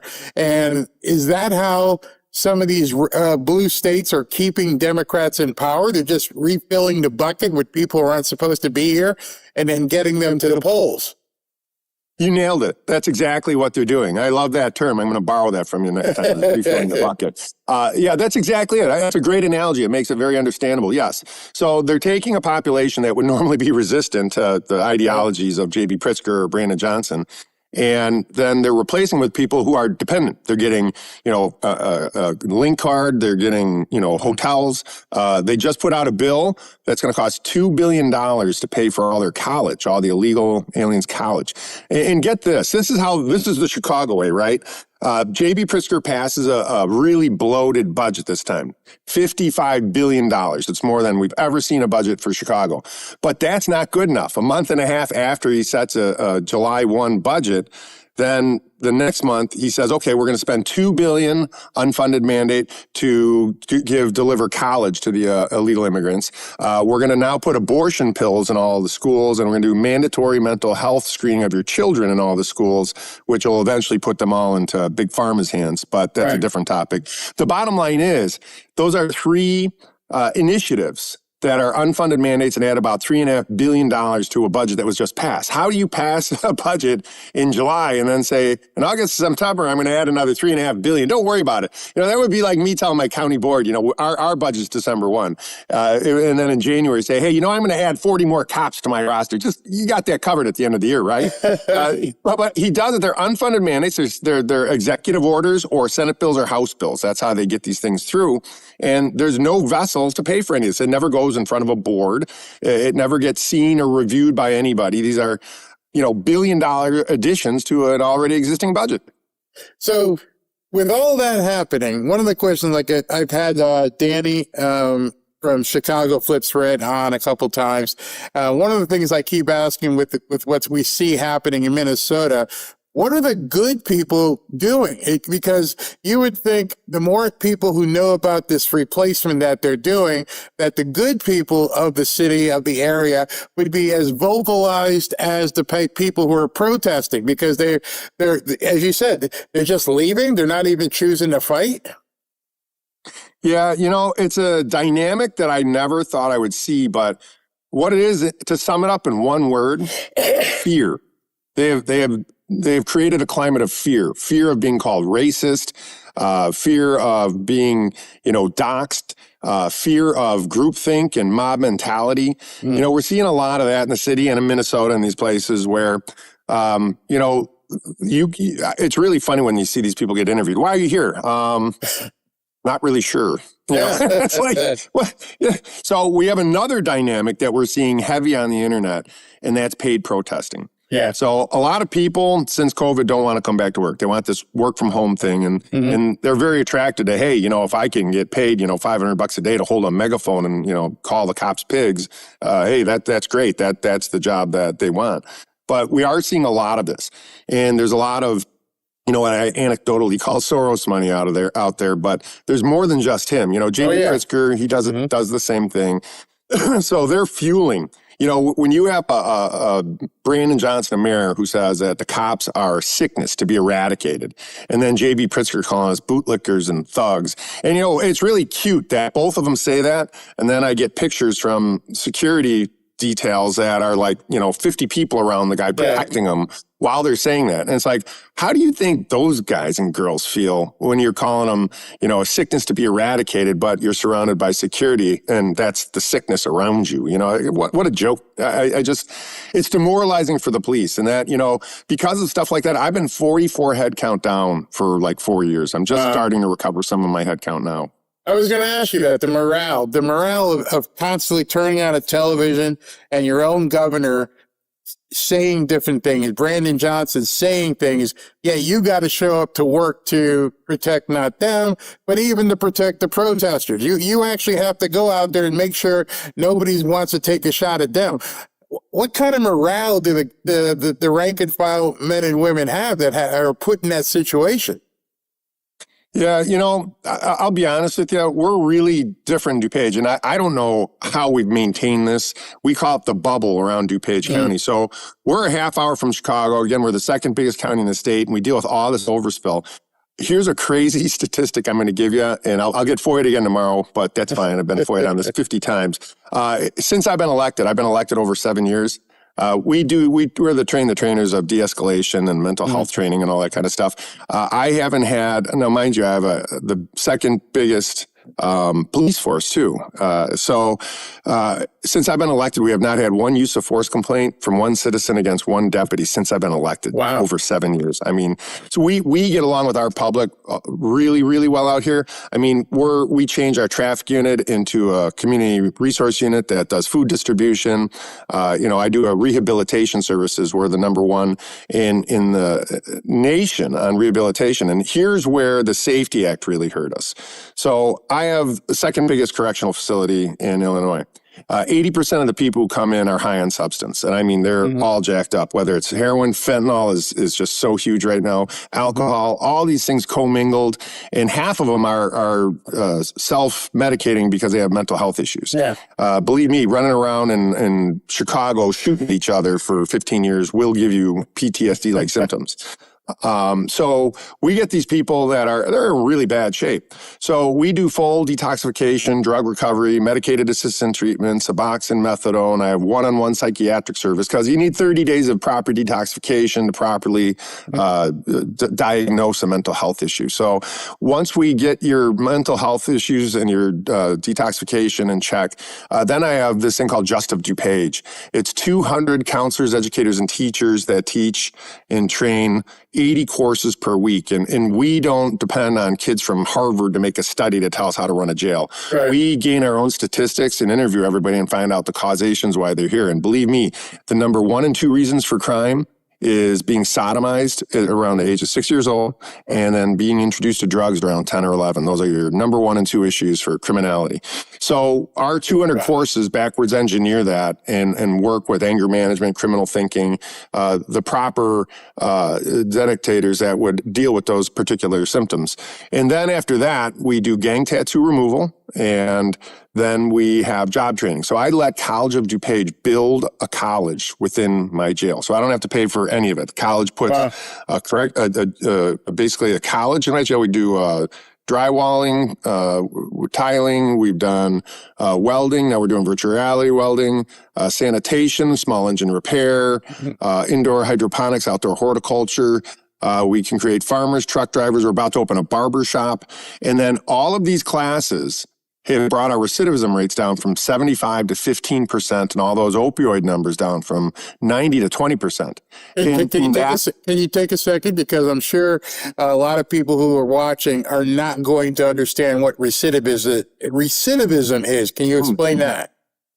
Yeah, so it's repeat offenders is the easiest way to say it. And for me, I was a patrolman for many, many, many years. And there was nothing that I hated more than having to deal with or fight with the same person over and over. You could write the report as soon as you get the call. It's like, oh, I'm going to, Mr. Smith's house again. I know what he's going to be doing today. He drinks a lot and blah, blah, blah. So what it is it stops people from coming back. And I have hundreds of letters. Even, I have this thing right here. This is a scroll jar from inmates in the jail that send me uplifting messages to make my day better. And I have 100 correspondences from inmates that say I'd be dead if I wasn't in your correctional facility. Wow. So our programs are really working. But when you take away my ability to hold them for the crimes they committed, because, granted, we held them, but we put them to work. And by the time they left, they're ready to earn and make $50,000, $60,000 a year in a vocational job. But now, if you get caught in Illinois dealing a brick of fentanyl to children, that's not detainable. You'd be out as soon as you see a bond court judge. And the bond court judges say, well, it's a safety act. We have to let them go. So they have a metric, right? Wow. You have to be considered a threat to society or a threat to a specifically named person. And they don't consider a drug dealer being a threat to society. Now, I'm a cop. Let me tell you, street talk. I get popped with a brick of fentanyl. I owe my dealer. And there's going to be trouble if I don't make it good. So as soon as I get out, I got to sell 3 more bricks to make good with my dealer. and you're going to overdose a bunch of kids, and that doesn't make you a threat to society. I don't understand the rationale behind the Safety Act whatsoever. I don't know Chicago that well, but I lived and spent some time in Baltimore, and I understand political machines and how things work. You're going to run up into a huge political machine, obviously, in Illinois, maybe stretching all the way back into the days of Mayor Daley and things. And in Baltimore, there's a huge parish-oriented political thing where all the not priests, but the pastors and the preachers all somehow herd these people into the polls. In part of your campaign, how are you going to help break down that machine and you must know you're already going to face it? Yeah, so I look at that machine and I just go back a little further in time. It reminds me of 1920s Al Capone era. And it's never really changed. Right. But here's the dynamic. What has changed? What would make me run for office? You know, I like I said, it's a huge state. It's 7 hours long. So to go to 82 counties, some of my trips are 5, 6, 7 hours long. But I live right next door to Chicago, so I go to Chicago all the time. Here's the dynamic. Let's go back to that 800,000, 700,000 person, snafu. So the difference now is the way it's been really interesting. I got sat down in Chicago by large portions of the community and a lot of the pastors. It's funny you mentioned them. They are people who are in control. Talked to a lot of them, and they explained to me how this whole machine actually works. And it is huge money. People like Pritzker pour in, hundreds of millions of dollars, and they pay the populace. They pay for signatures on petitions. They pay for notaries. They pay for votes if you photograph your vote and talk to the guy in the corner afterwards. And that's how the machine has worked. And people will do a lot of stuff politically for money, even if they don't believe. They'll say, I hate J.B. Pritzker, but they're taking money from him. So, that's the way the machine works. The dynamic that has changed, the huge dynamic that is going to, I think, change all of that is now the baubles that they're giving the people in Chicago aren't anywhere near the $900 tax, property tax hike in your property taxes. When you say to a black man or a brown man, you've lived here your whole life, and we're going to give you $1,200 in benefits. But then you bring somebody who is from China or Russia and say, you get $2,400. You don't think that our population sees that disparity, that they're being scrubbed too?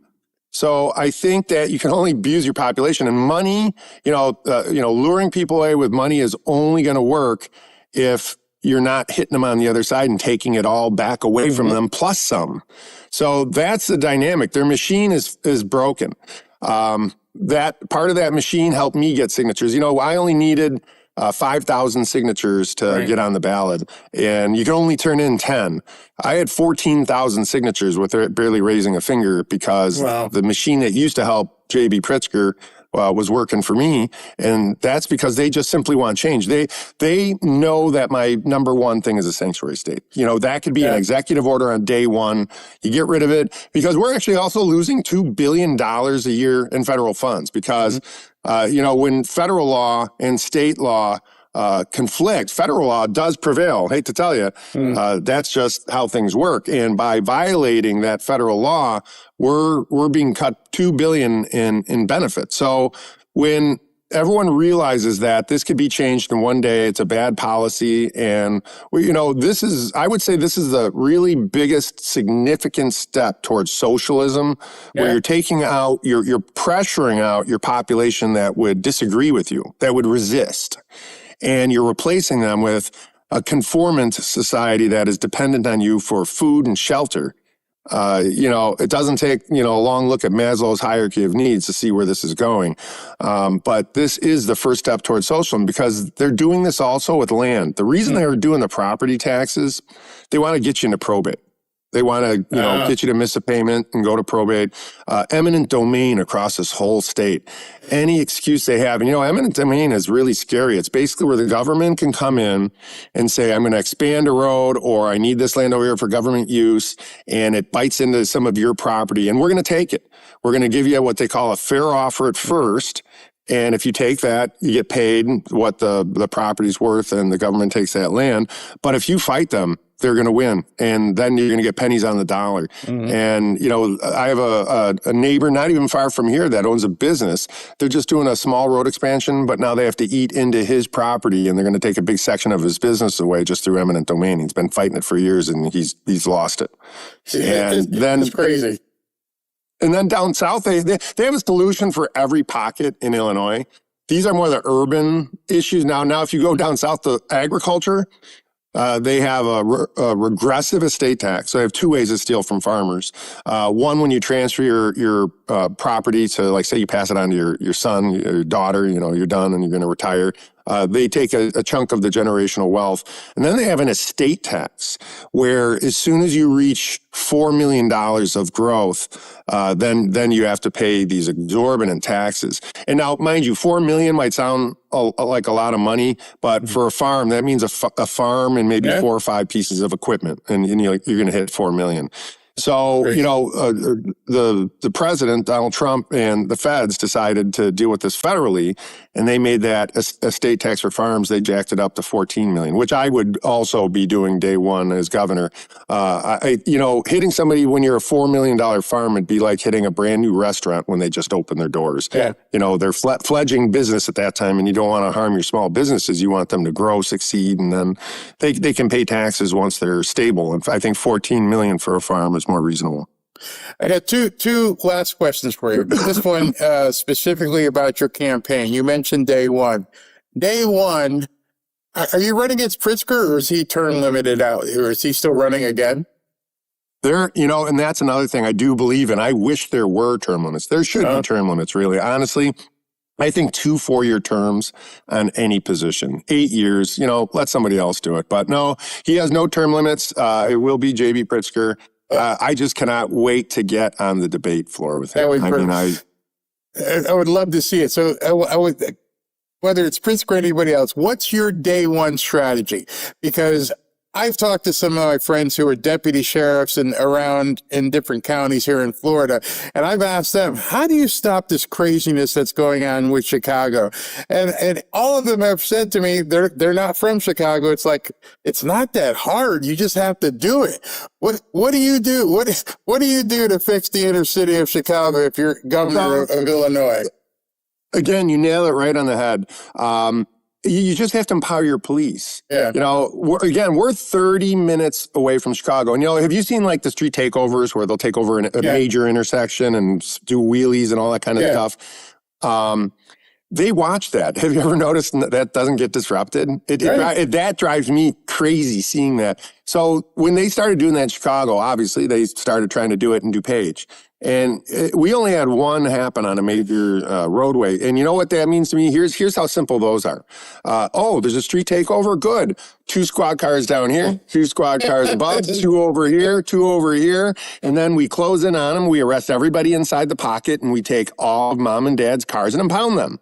And that stops it. You know, we did that once. They're like, oh, wow, look what happens in DuPage when we try to take over a street. We lose all our cars, and we all go to jail. And if I can only hold you for 3 days because of the Safety Act, I'll hold you every bit of those 3 days. So you can't go out and do it. You've been in law enforcement long enough. You may remember him, the sheriff down here in Broward County, Nick Navarro. Oh, yeah. And he was a guy who they always used to film the show Cops Around. And everybody's like, hey, there's this area in Fort Lauderdale. We can't get a handle on it. Like, no, that's pretty easy. We just take the bad guys out. And he did all kinds of traffic calming. You can't drive down his street. He put, bright lights in certain areas so they couldn't hide in the shadows. And put him in jail. Like you just said, if I could only hold you for a couple of days, guess what? You're going to have a hotel stay. And then he brought in Fox and they filmed the show, and it became like, everyone's like, okay, people actually would watch because they knew who was going to get busted. It was hilarious. But that's a sad thing. You understand that better than the entirety of my government in Chicago. What is it? But then again, you have to look at things, and you have to analyze why. I'm an investigator. I did 6 years just investigating financial crimes. I've been a budget guy, and you always follow the money. Right. And, sometimes you have to understand things exist sometimes because they want it to be that way. Mm-hmm. They want all this pressure. They want more populace to leave. They want to wash out more population. They refuse to let you give an ID to vote. Do you think that's because it's an error? No, they don't want any kind of identification being verified because then they can't cheat. Yeah. You look at these systems; they're built around cheating. Yeah, absolutely. All right, so and you're 100% right. Yeah, I got one more question for you. To be solved in Chicago. Absolutely. I have one more question for you because we've been going along and I know you got stuff to do. Today, as I was driving home, I heard yet another law enforcement officer. I'm not sure if it was ICE or Customs, but somebody tried to ram him. And I don't know if you guys get blotters or something. And then he had to take a shot at him to save his life. They eventually caught him. Why is it right now people feel like they can do anything to a law enforcement officer? When I was growing up, cop says, stop, you stop. And I'm so over the BS. Well, you're a black man and stuff. No, I'm not. I've been black for 65 years. And somehow I've survived traffic stops my entire life. What is it with these people who just feel like they just don't want to listen? Well, you know what it is so police have always been considered an authority figure. And, truthfully, our job is professional. We've always been respected. But when you take another position of perceived respect, whether they're bad guys or good guys or somewhere in between, a governor is considered the highest, elected official in the state. They're respected. So when you have J.B. Pritzker calling us bootlickers and thugs, and you have Walls and you have these other governors that, tell people, hey, no, what you think about police isn't true. They're horrible. They're scum. Go ahead and run them over. They have no right to defend themselves. That gives society a different message. That tells them that this is okay. This is happening where there's political support for this type of activity. And again, it's just like J.B. Pritzker. He does this. The sanctuary state, he could say, okay, I only want the criminals to be dealt with. Let's give access just to the jail so they have to just transport and they're no longer can do raids. But that's not it's not what they want. That takes away his pulpit to fight against Donald Trump. That's all JB wants. That's why he says, come through me. You'll have to get to my people. He calls his people the illegal aliens. I call my people are the citizens of the state of Illinois. But this is just political theatrics, but they're getting dangerous because the people are responding to the politicians. They hear this hateful rhetoric, and they just come up with new words to rile people up with, fomenting. What? Come on, they just use ridiculous monikers to rile up and dox, federal agents and police, and it's so laughable because while they do all this, they have a ring of cops around them. They say Brandon Johnson has 150 cops that he utilizes to protect him, and he calls the police a sickness to be eradicated. But then that goes to show you again. So you have a mayor calling us a sickness to be eradicated. That's the police. And then you have a governor saying that we're thugs and bootlickers and all this kind of stuff. So now that's what society sees. And you know as well as I do, we're in the land of these now. It's all what this tells me is truth. Everything that comes through is truth. So when you have a jerk of a governor and a mayor totally just disrespecting police and law enforcement, that rubs off on people and it empowers them. Now they feel when they're going out there and trying to run over police, hey, I'm just doing what the governor and the mayor told me to do. That's how they feel. That changes society. And I was going to close with that because I always say I got one more question based on what you just said about society. I feel like we're this close to losing that societal boundaries because eventually what I've told people is good people are going to stop being good. There's only so much you're going to be able to keep pushing and poking people.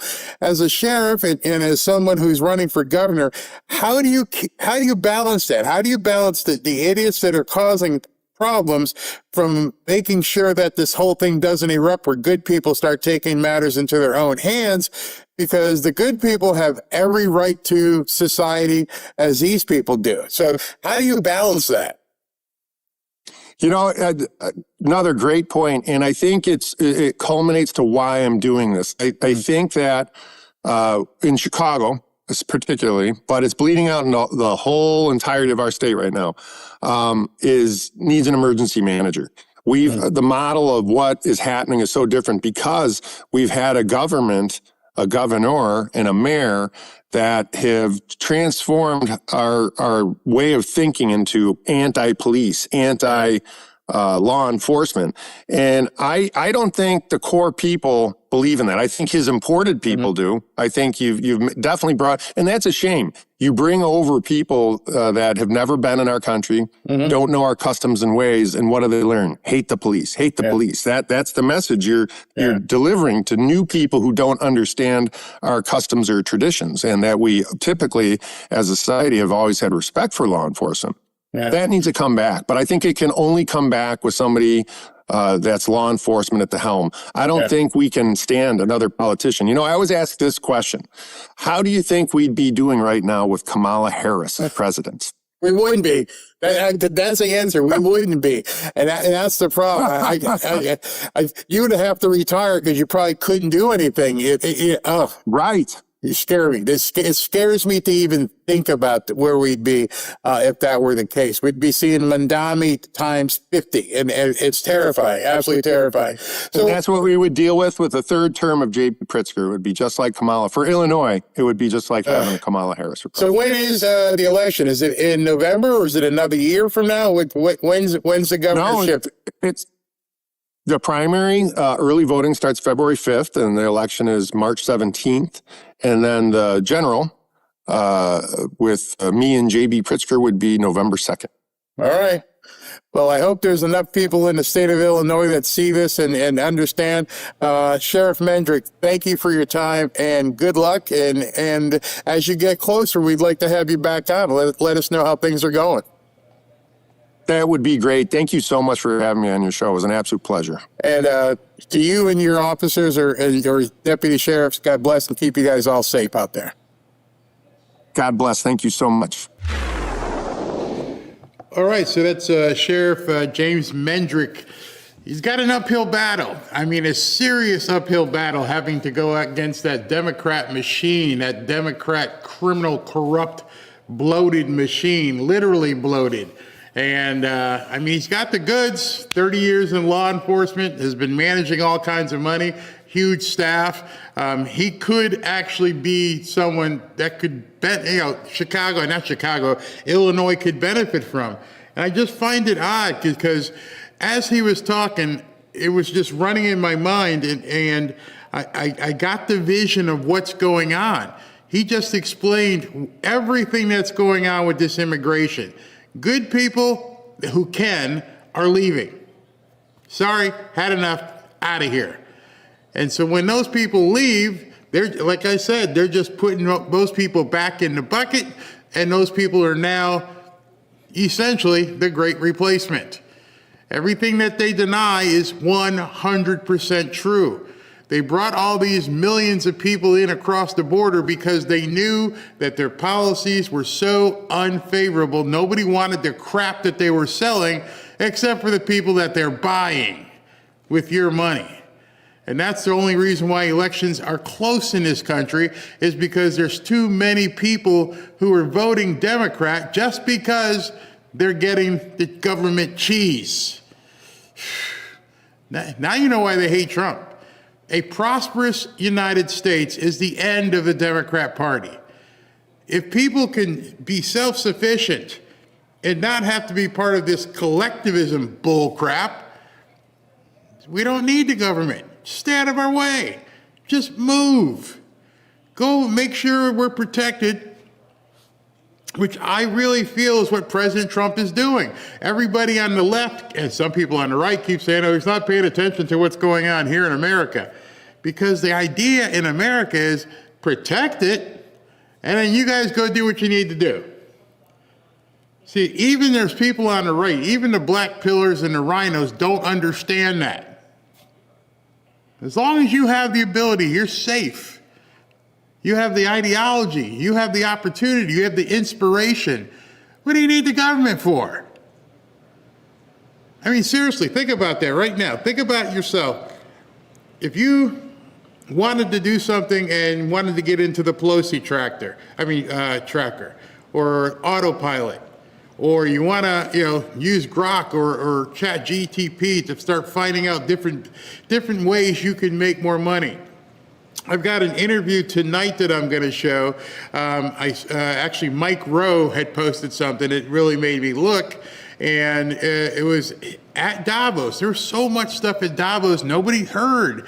And Jensen Huang, the CEO of NVIDIA, was talking about how many jobs that this AI boom is going to create. And nobody has talked about the jobs that he's talking about. Can you imagine, like Sheriff Mendrick said, there being people who needed?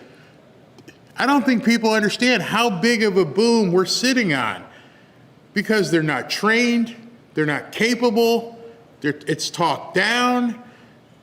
I was texting Ashley while the interview was playing, and it's actually made me sit back. I sat back and went, wow, Ashley nor Beth have never really been involved in property redevelopment, property renovations, projects for a resale of a property. And I've watched the two of them. And I love it because it really hits me here, especially because with Ashley, the two of them have just taken to this thing like, fish into water. It's like, hey, you need to get this done. I'm like, oh, so now you're telling me I'm not getting stuff done fast enough. I love it. I love it when I can be pushed. I love it when she's like, you got to get this done, you got to get that done. Our punch list is behind you. I'm like, wow. All people need is opportunity, incentive, and inspiration. Now I can tell you how comfortable I feel because it's been a while since I got into, I'm not doing a whole lot of heavy renovation. It's basically sprucing it up. I mean, it was already a really nice house. But now we've got a team. Now the next one we're going to move into, probably sometime mid-February or beginning of March, they already have the entire project management software up to date. Hey, we got to put new tile. I won't use his name. I'll call Fred. All right, you get Fred. Hey, we're also going to need some baseboard put. Oh yeah, I'll call Joe. We've already got it, and now we've got the people who are going to be able to run it. And I see what's going on with the Democrats, and I'm like, you don't want people to have that expertise. You don't want things to be plug and play for people to be able to do things. And I swear, you can ask Beth right now if she's still in the chat, hey, like just now I just got off the phone. Astra's like, do you want to do this? And I'm like, ask Beth if she wants to handle this. Give people the opportunity to say, no, I'm not ready yet. And if you give people the opportunity to say, no, I'm not ready yet, then you're empowering them. Instead of making them feel bad. Hey, can you handle this? No, I got it. Okay. Let me know what you need me to do. I need you to cut the check. Oh, okay. That's what I need. Call a landscaper. Call the pool company. Call the maintenance people. I mean, it's amazing. And all the things I just said was based on what the sheriff said in terms of how he's training people in jail. I'm thinking to myself, that's brilliant. You got a captive workforce. Hey, you want to keep coming back in here? You've been arrested like 6 times. You want to learn something? Yeah, show me. Well, here, we're going to show you how to be a carpenter. We're going to show you how to be an electrician. It's going to be free training. You're already sitting here. You're going to be here for a while. So we're going to train you how to do it. How is it 2026 and we're just hearing this stuff? I know certain jails in the past have tried it, and then they pulled the programs because they don't want these people being prosperous. Can you imagine the size of the workforce when you take all the prisoners together, the ones that can get their heads together? How many people in prison, when you went to them and said, okay, we're going to teach you how to do this? You don't see that on the Democrat side. You can look at, and there's program after program after program. Here's your food, here's your bus pass, here's your internet, here's your free phone. Why don't you just teach me? I didn't go to school. I got pregnant at an early age, or I got a woman pregnant at an early age. I didn't have time to develop any of this stuff. Can you show me how I can prosper? Oh, no, we're just going to feed you. We're just going to do this. It's sad. It's sad what they've done to people over decades. These people in the hood who have no meaningful productivity skills whatsoever.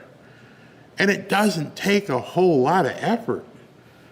And so that's kind of the reason why I talk about prosperity so much, is because I see what Trump is doing, and I'm trying to incentivize people. Hey, listen, you buy some silver, buy some gold, learn autopilot, learn some crypto. You have to break out of this stuff to understand what he's got for us.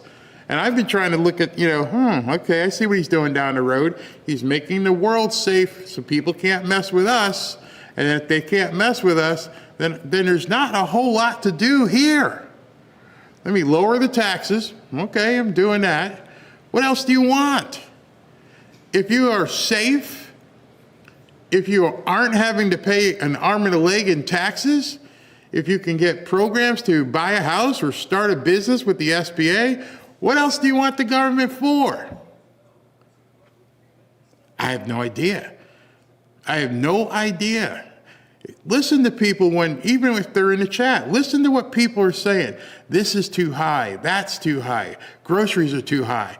You ever see anybody in the chat, and I hope there's a bunch, where people say, I found a way I'm going to increase my revenue, my income.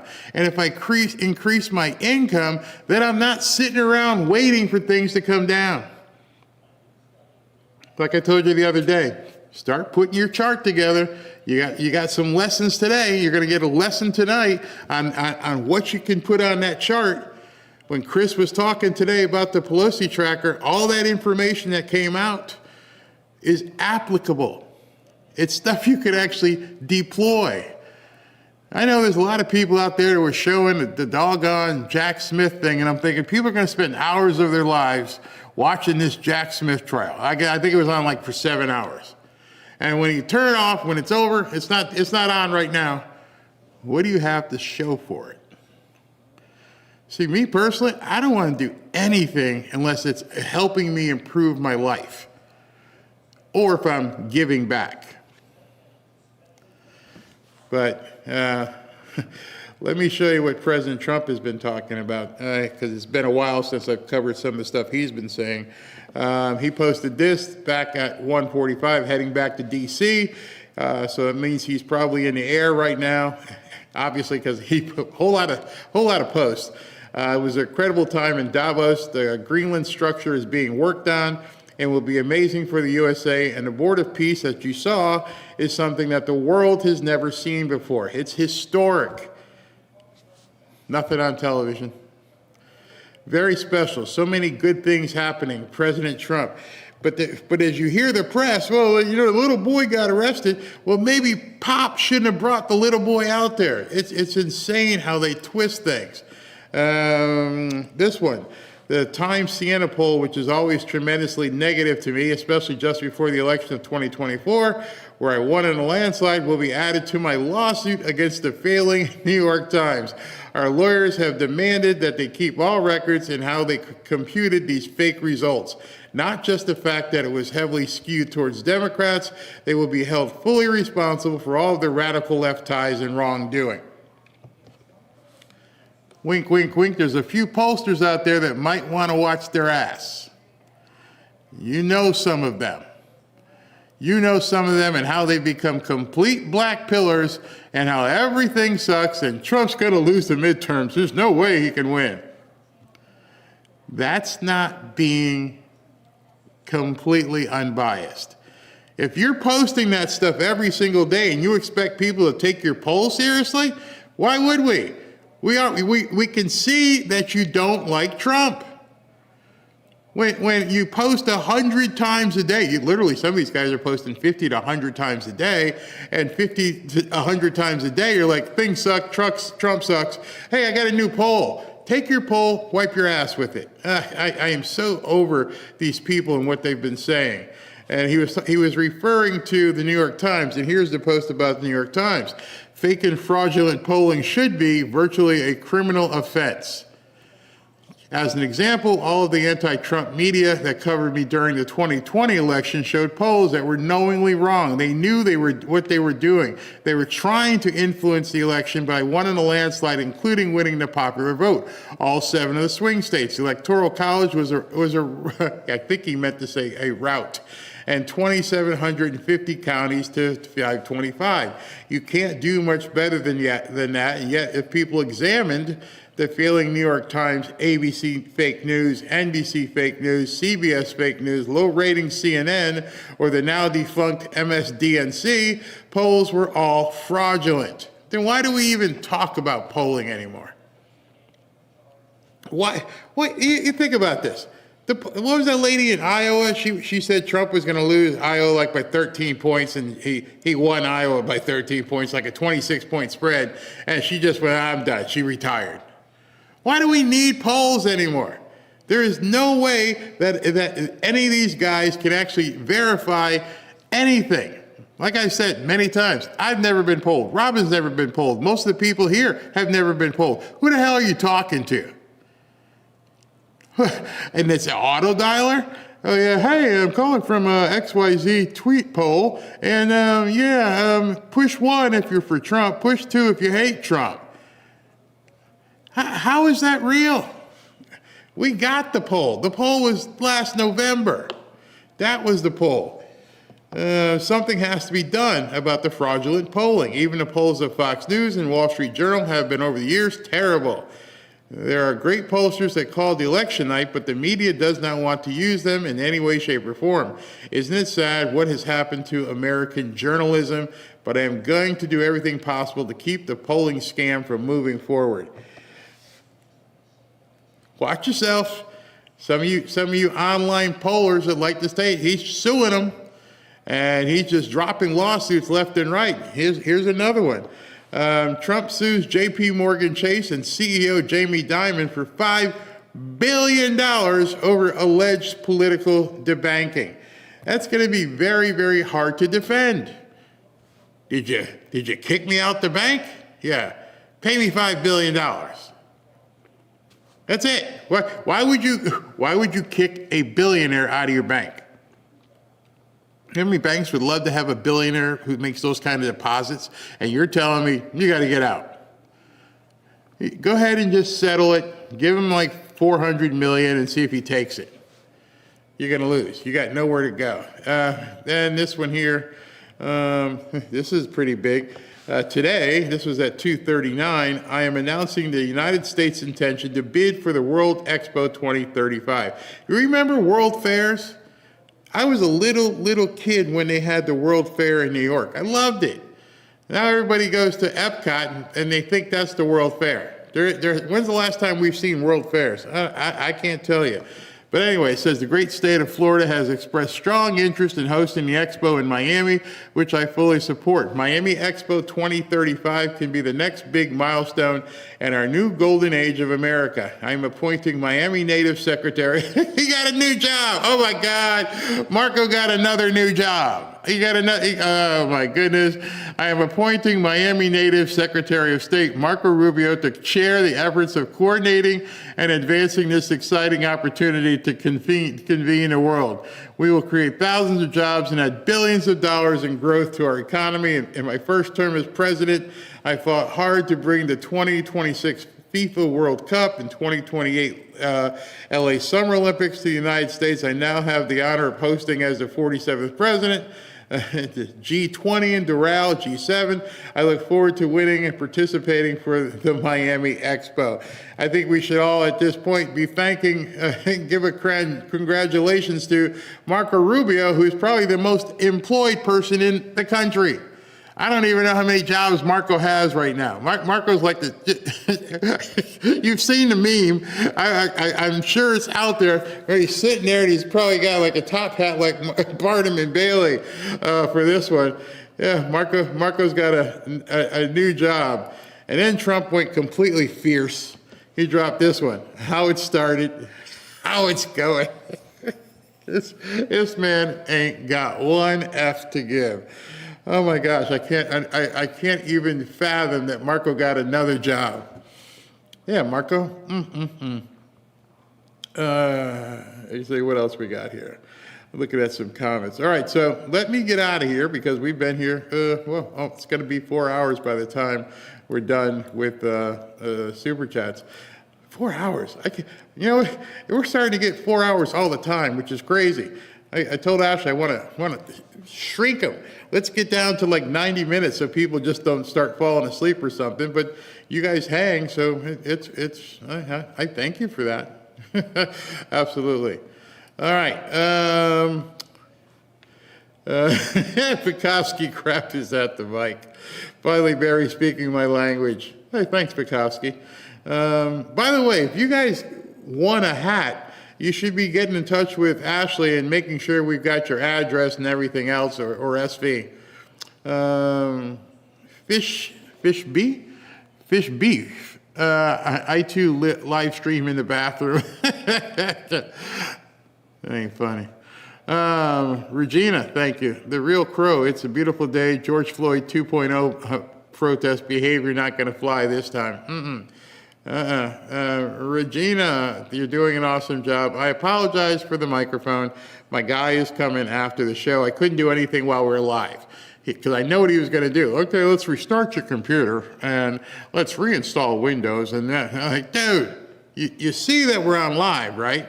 Oh, can't do that now? No, can't do that now. Picasso, in fact, YouTube is censoring me. I hope not.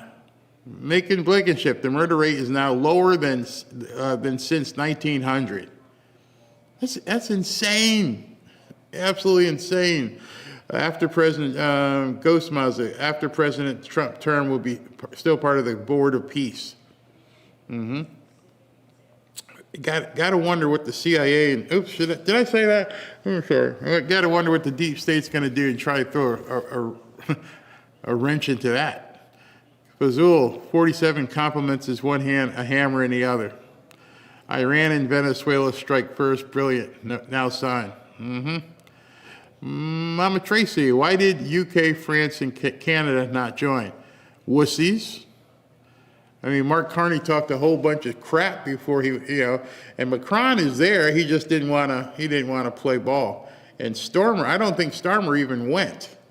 That's loser mentality. Fazul, don't reach up for a high note, come from above it. I sent Ashley a quote meme yesterday, and it said, the person at the top of the mountain didn't fall there. I went, yeah, you're right. The person at the top of the mountain didn't fall there. They climbed. They earned it. They worked for that mountaintop. Chiosop, you don't appreciate what you have until you don't have it anymore. In prison, people were having fistfights over a sport. Out here, we wouldn't even. Making bacon ship. My prayer is that China and Russia are listening.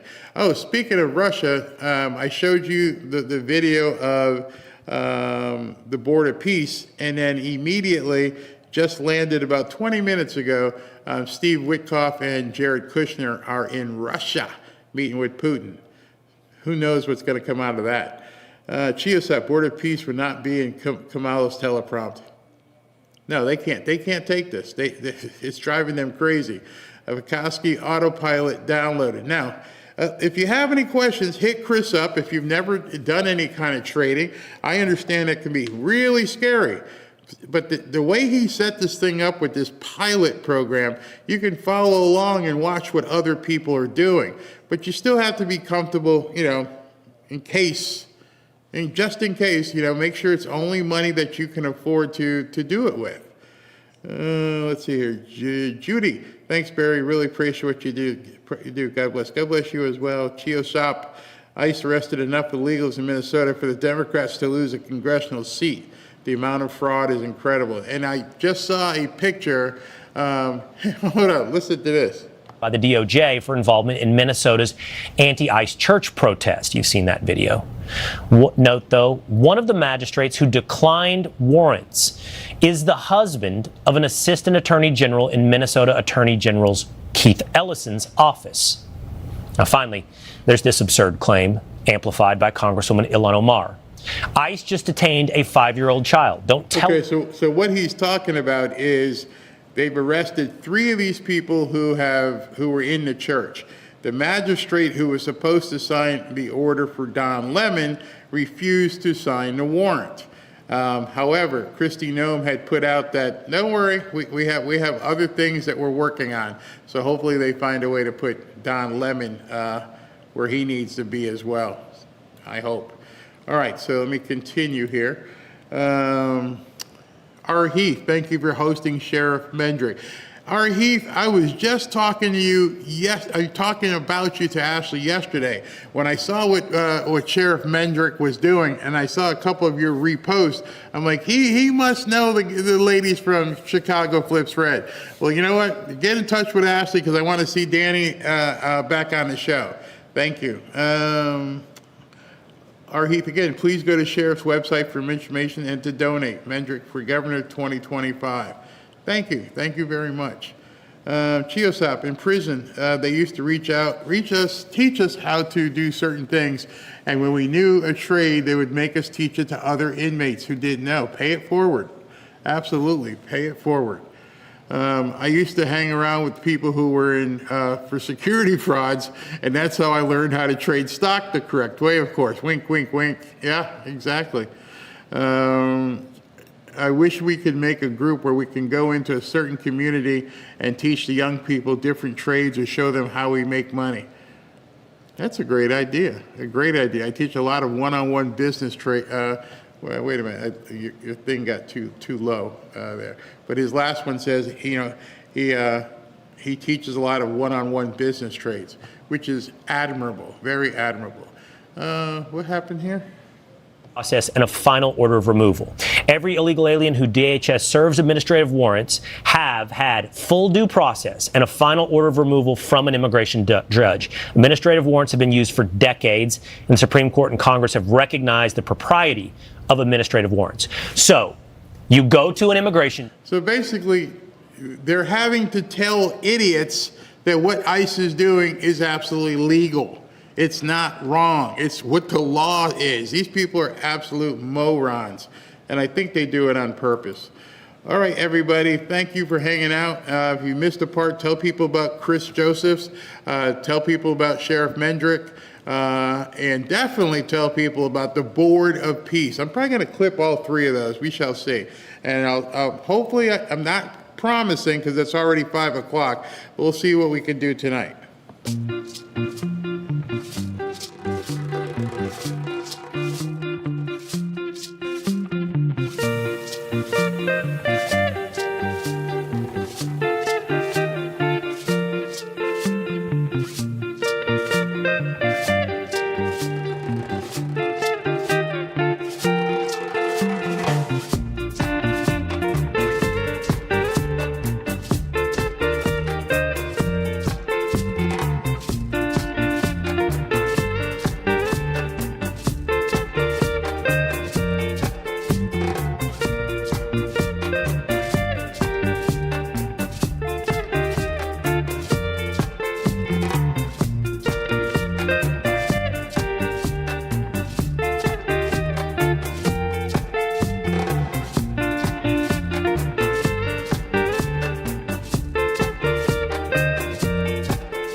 Thank you.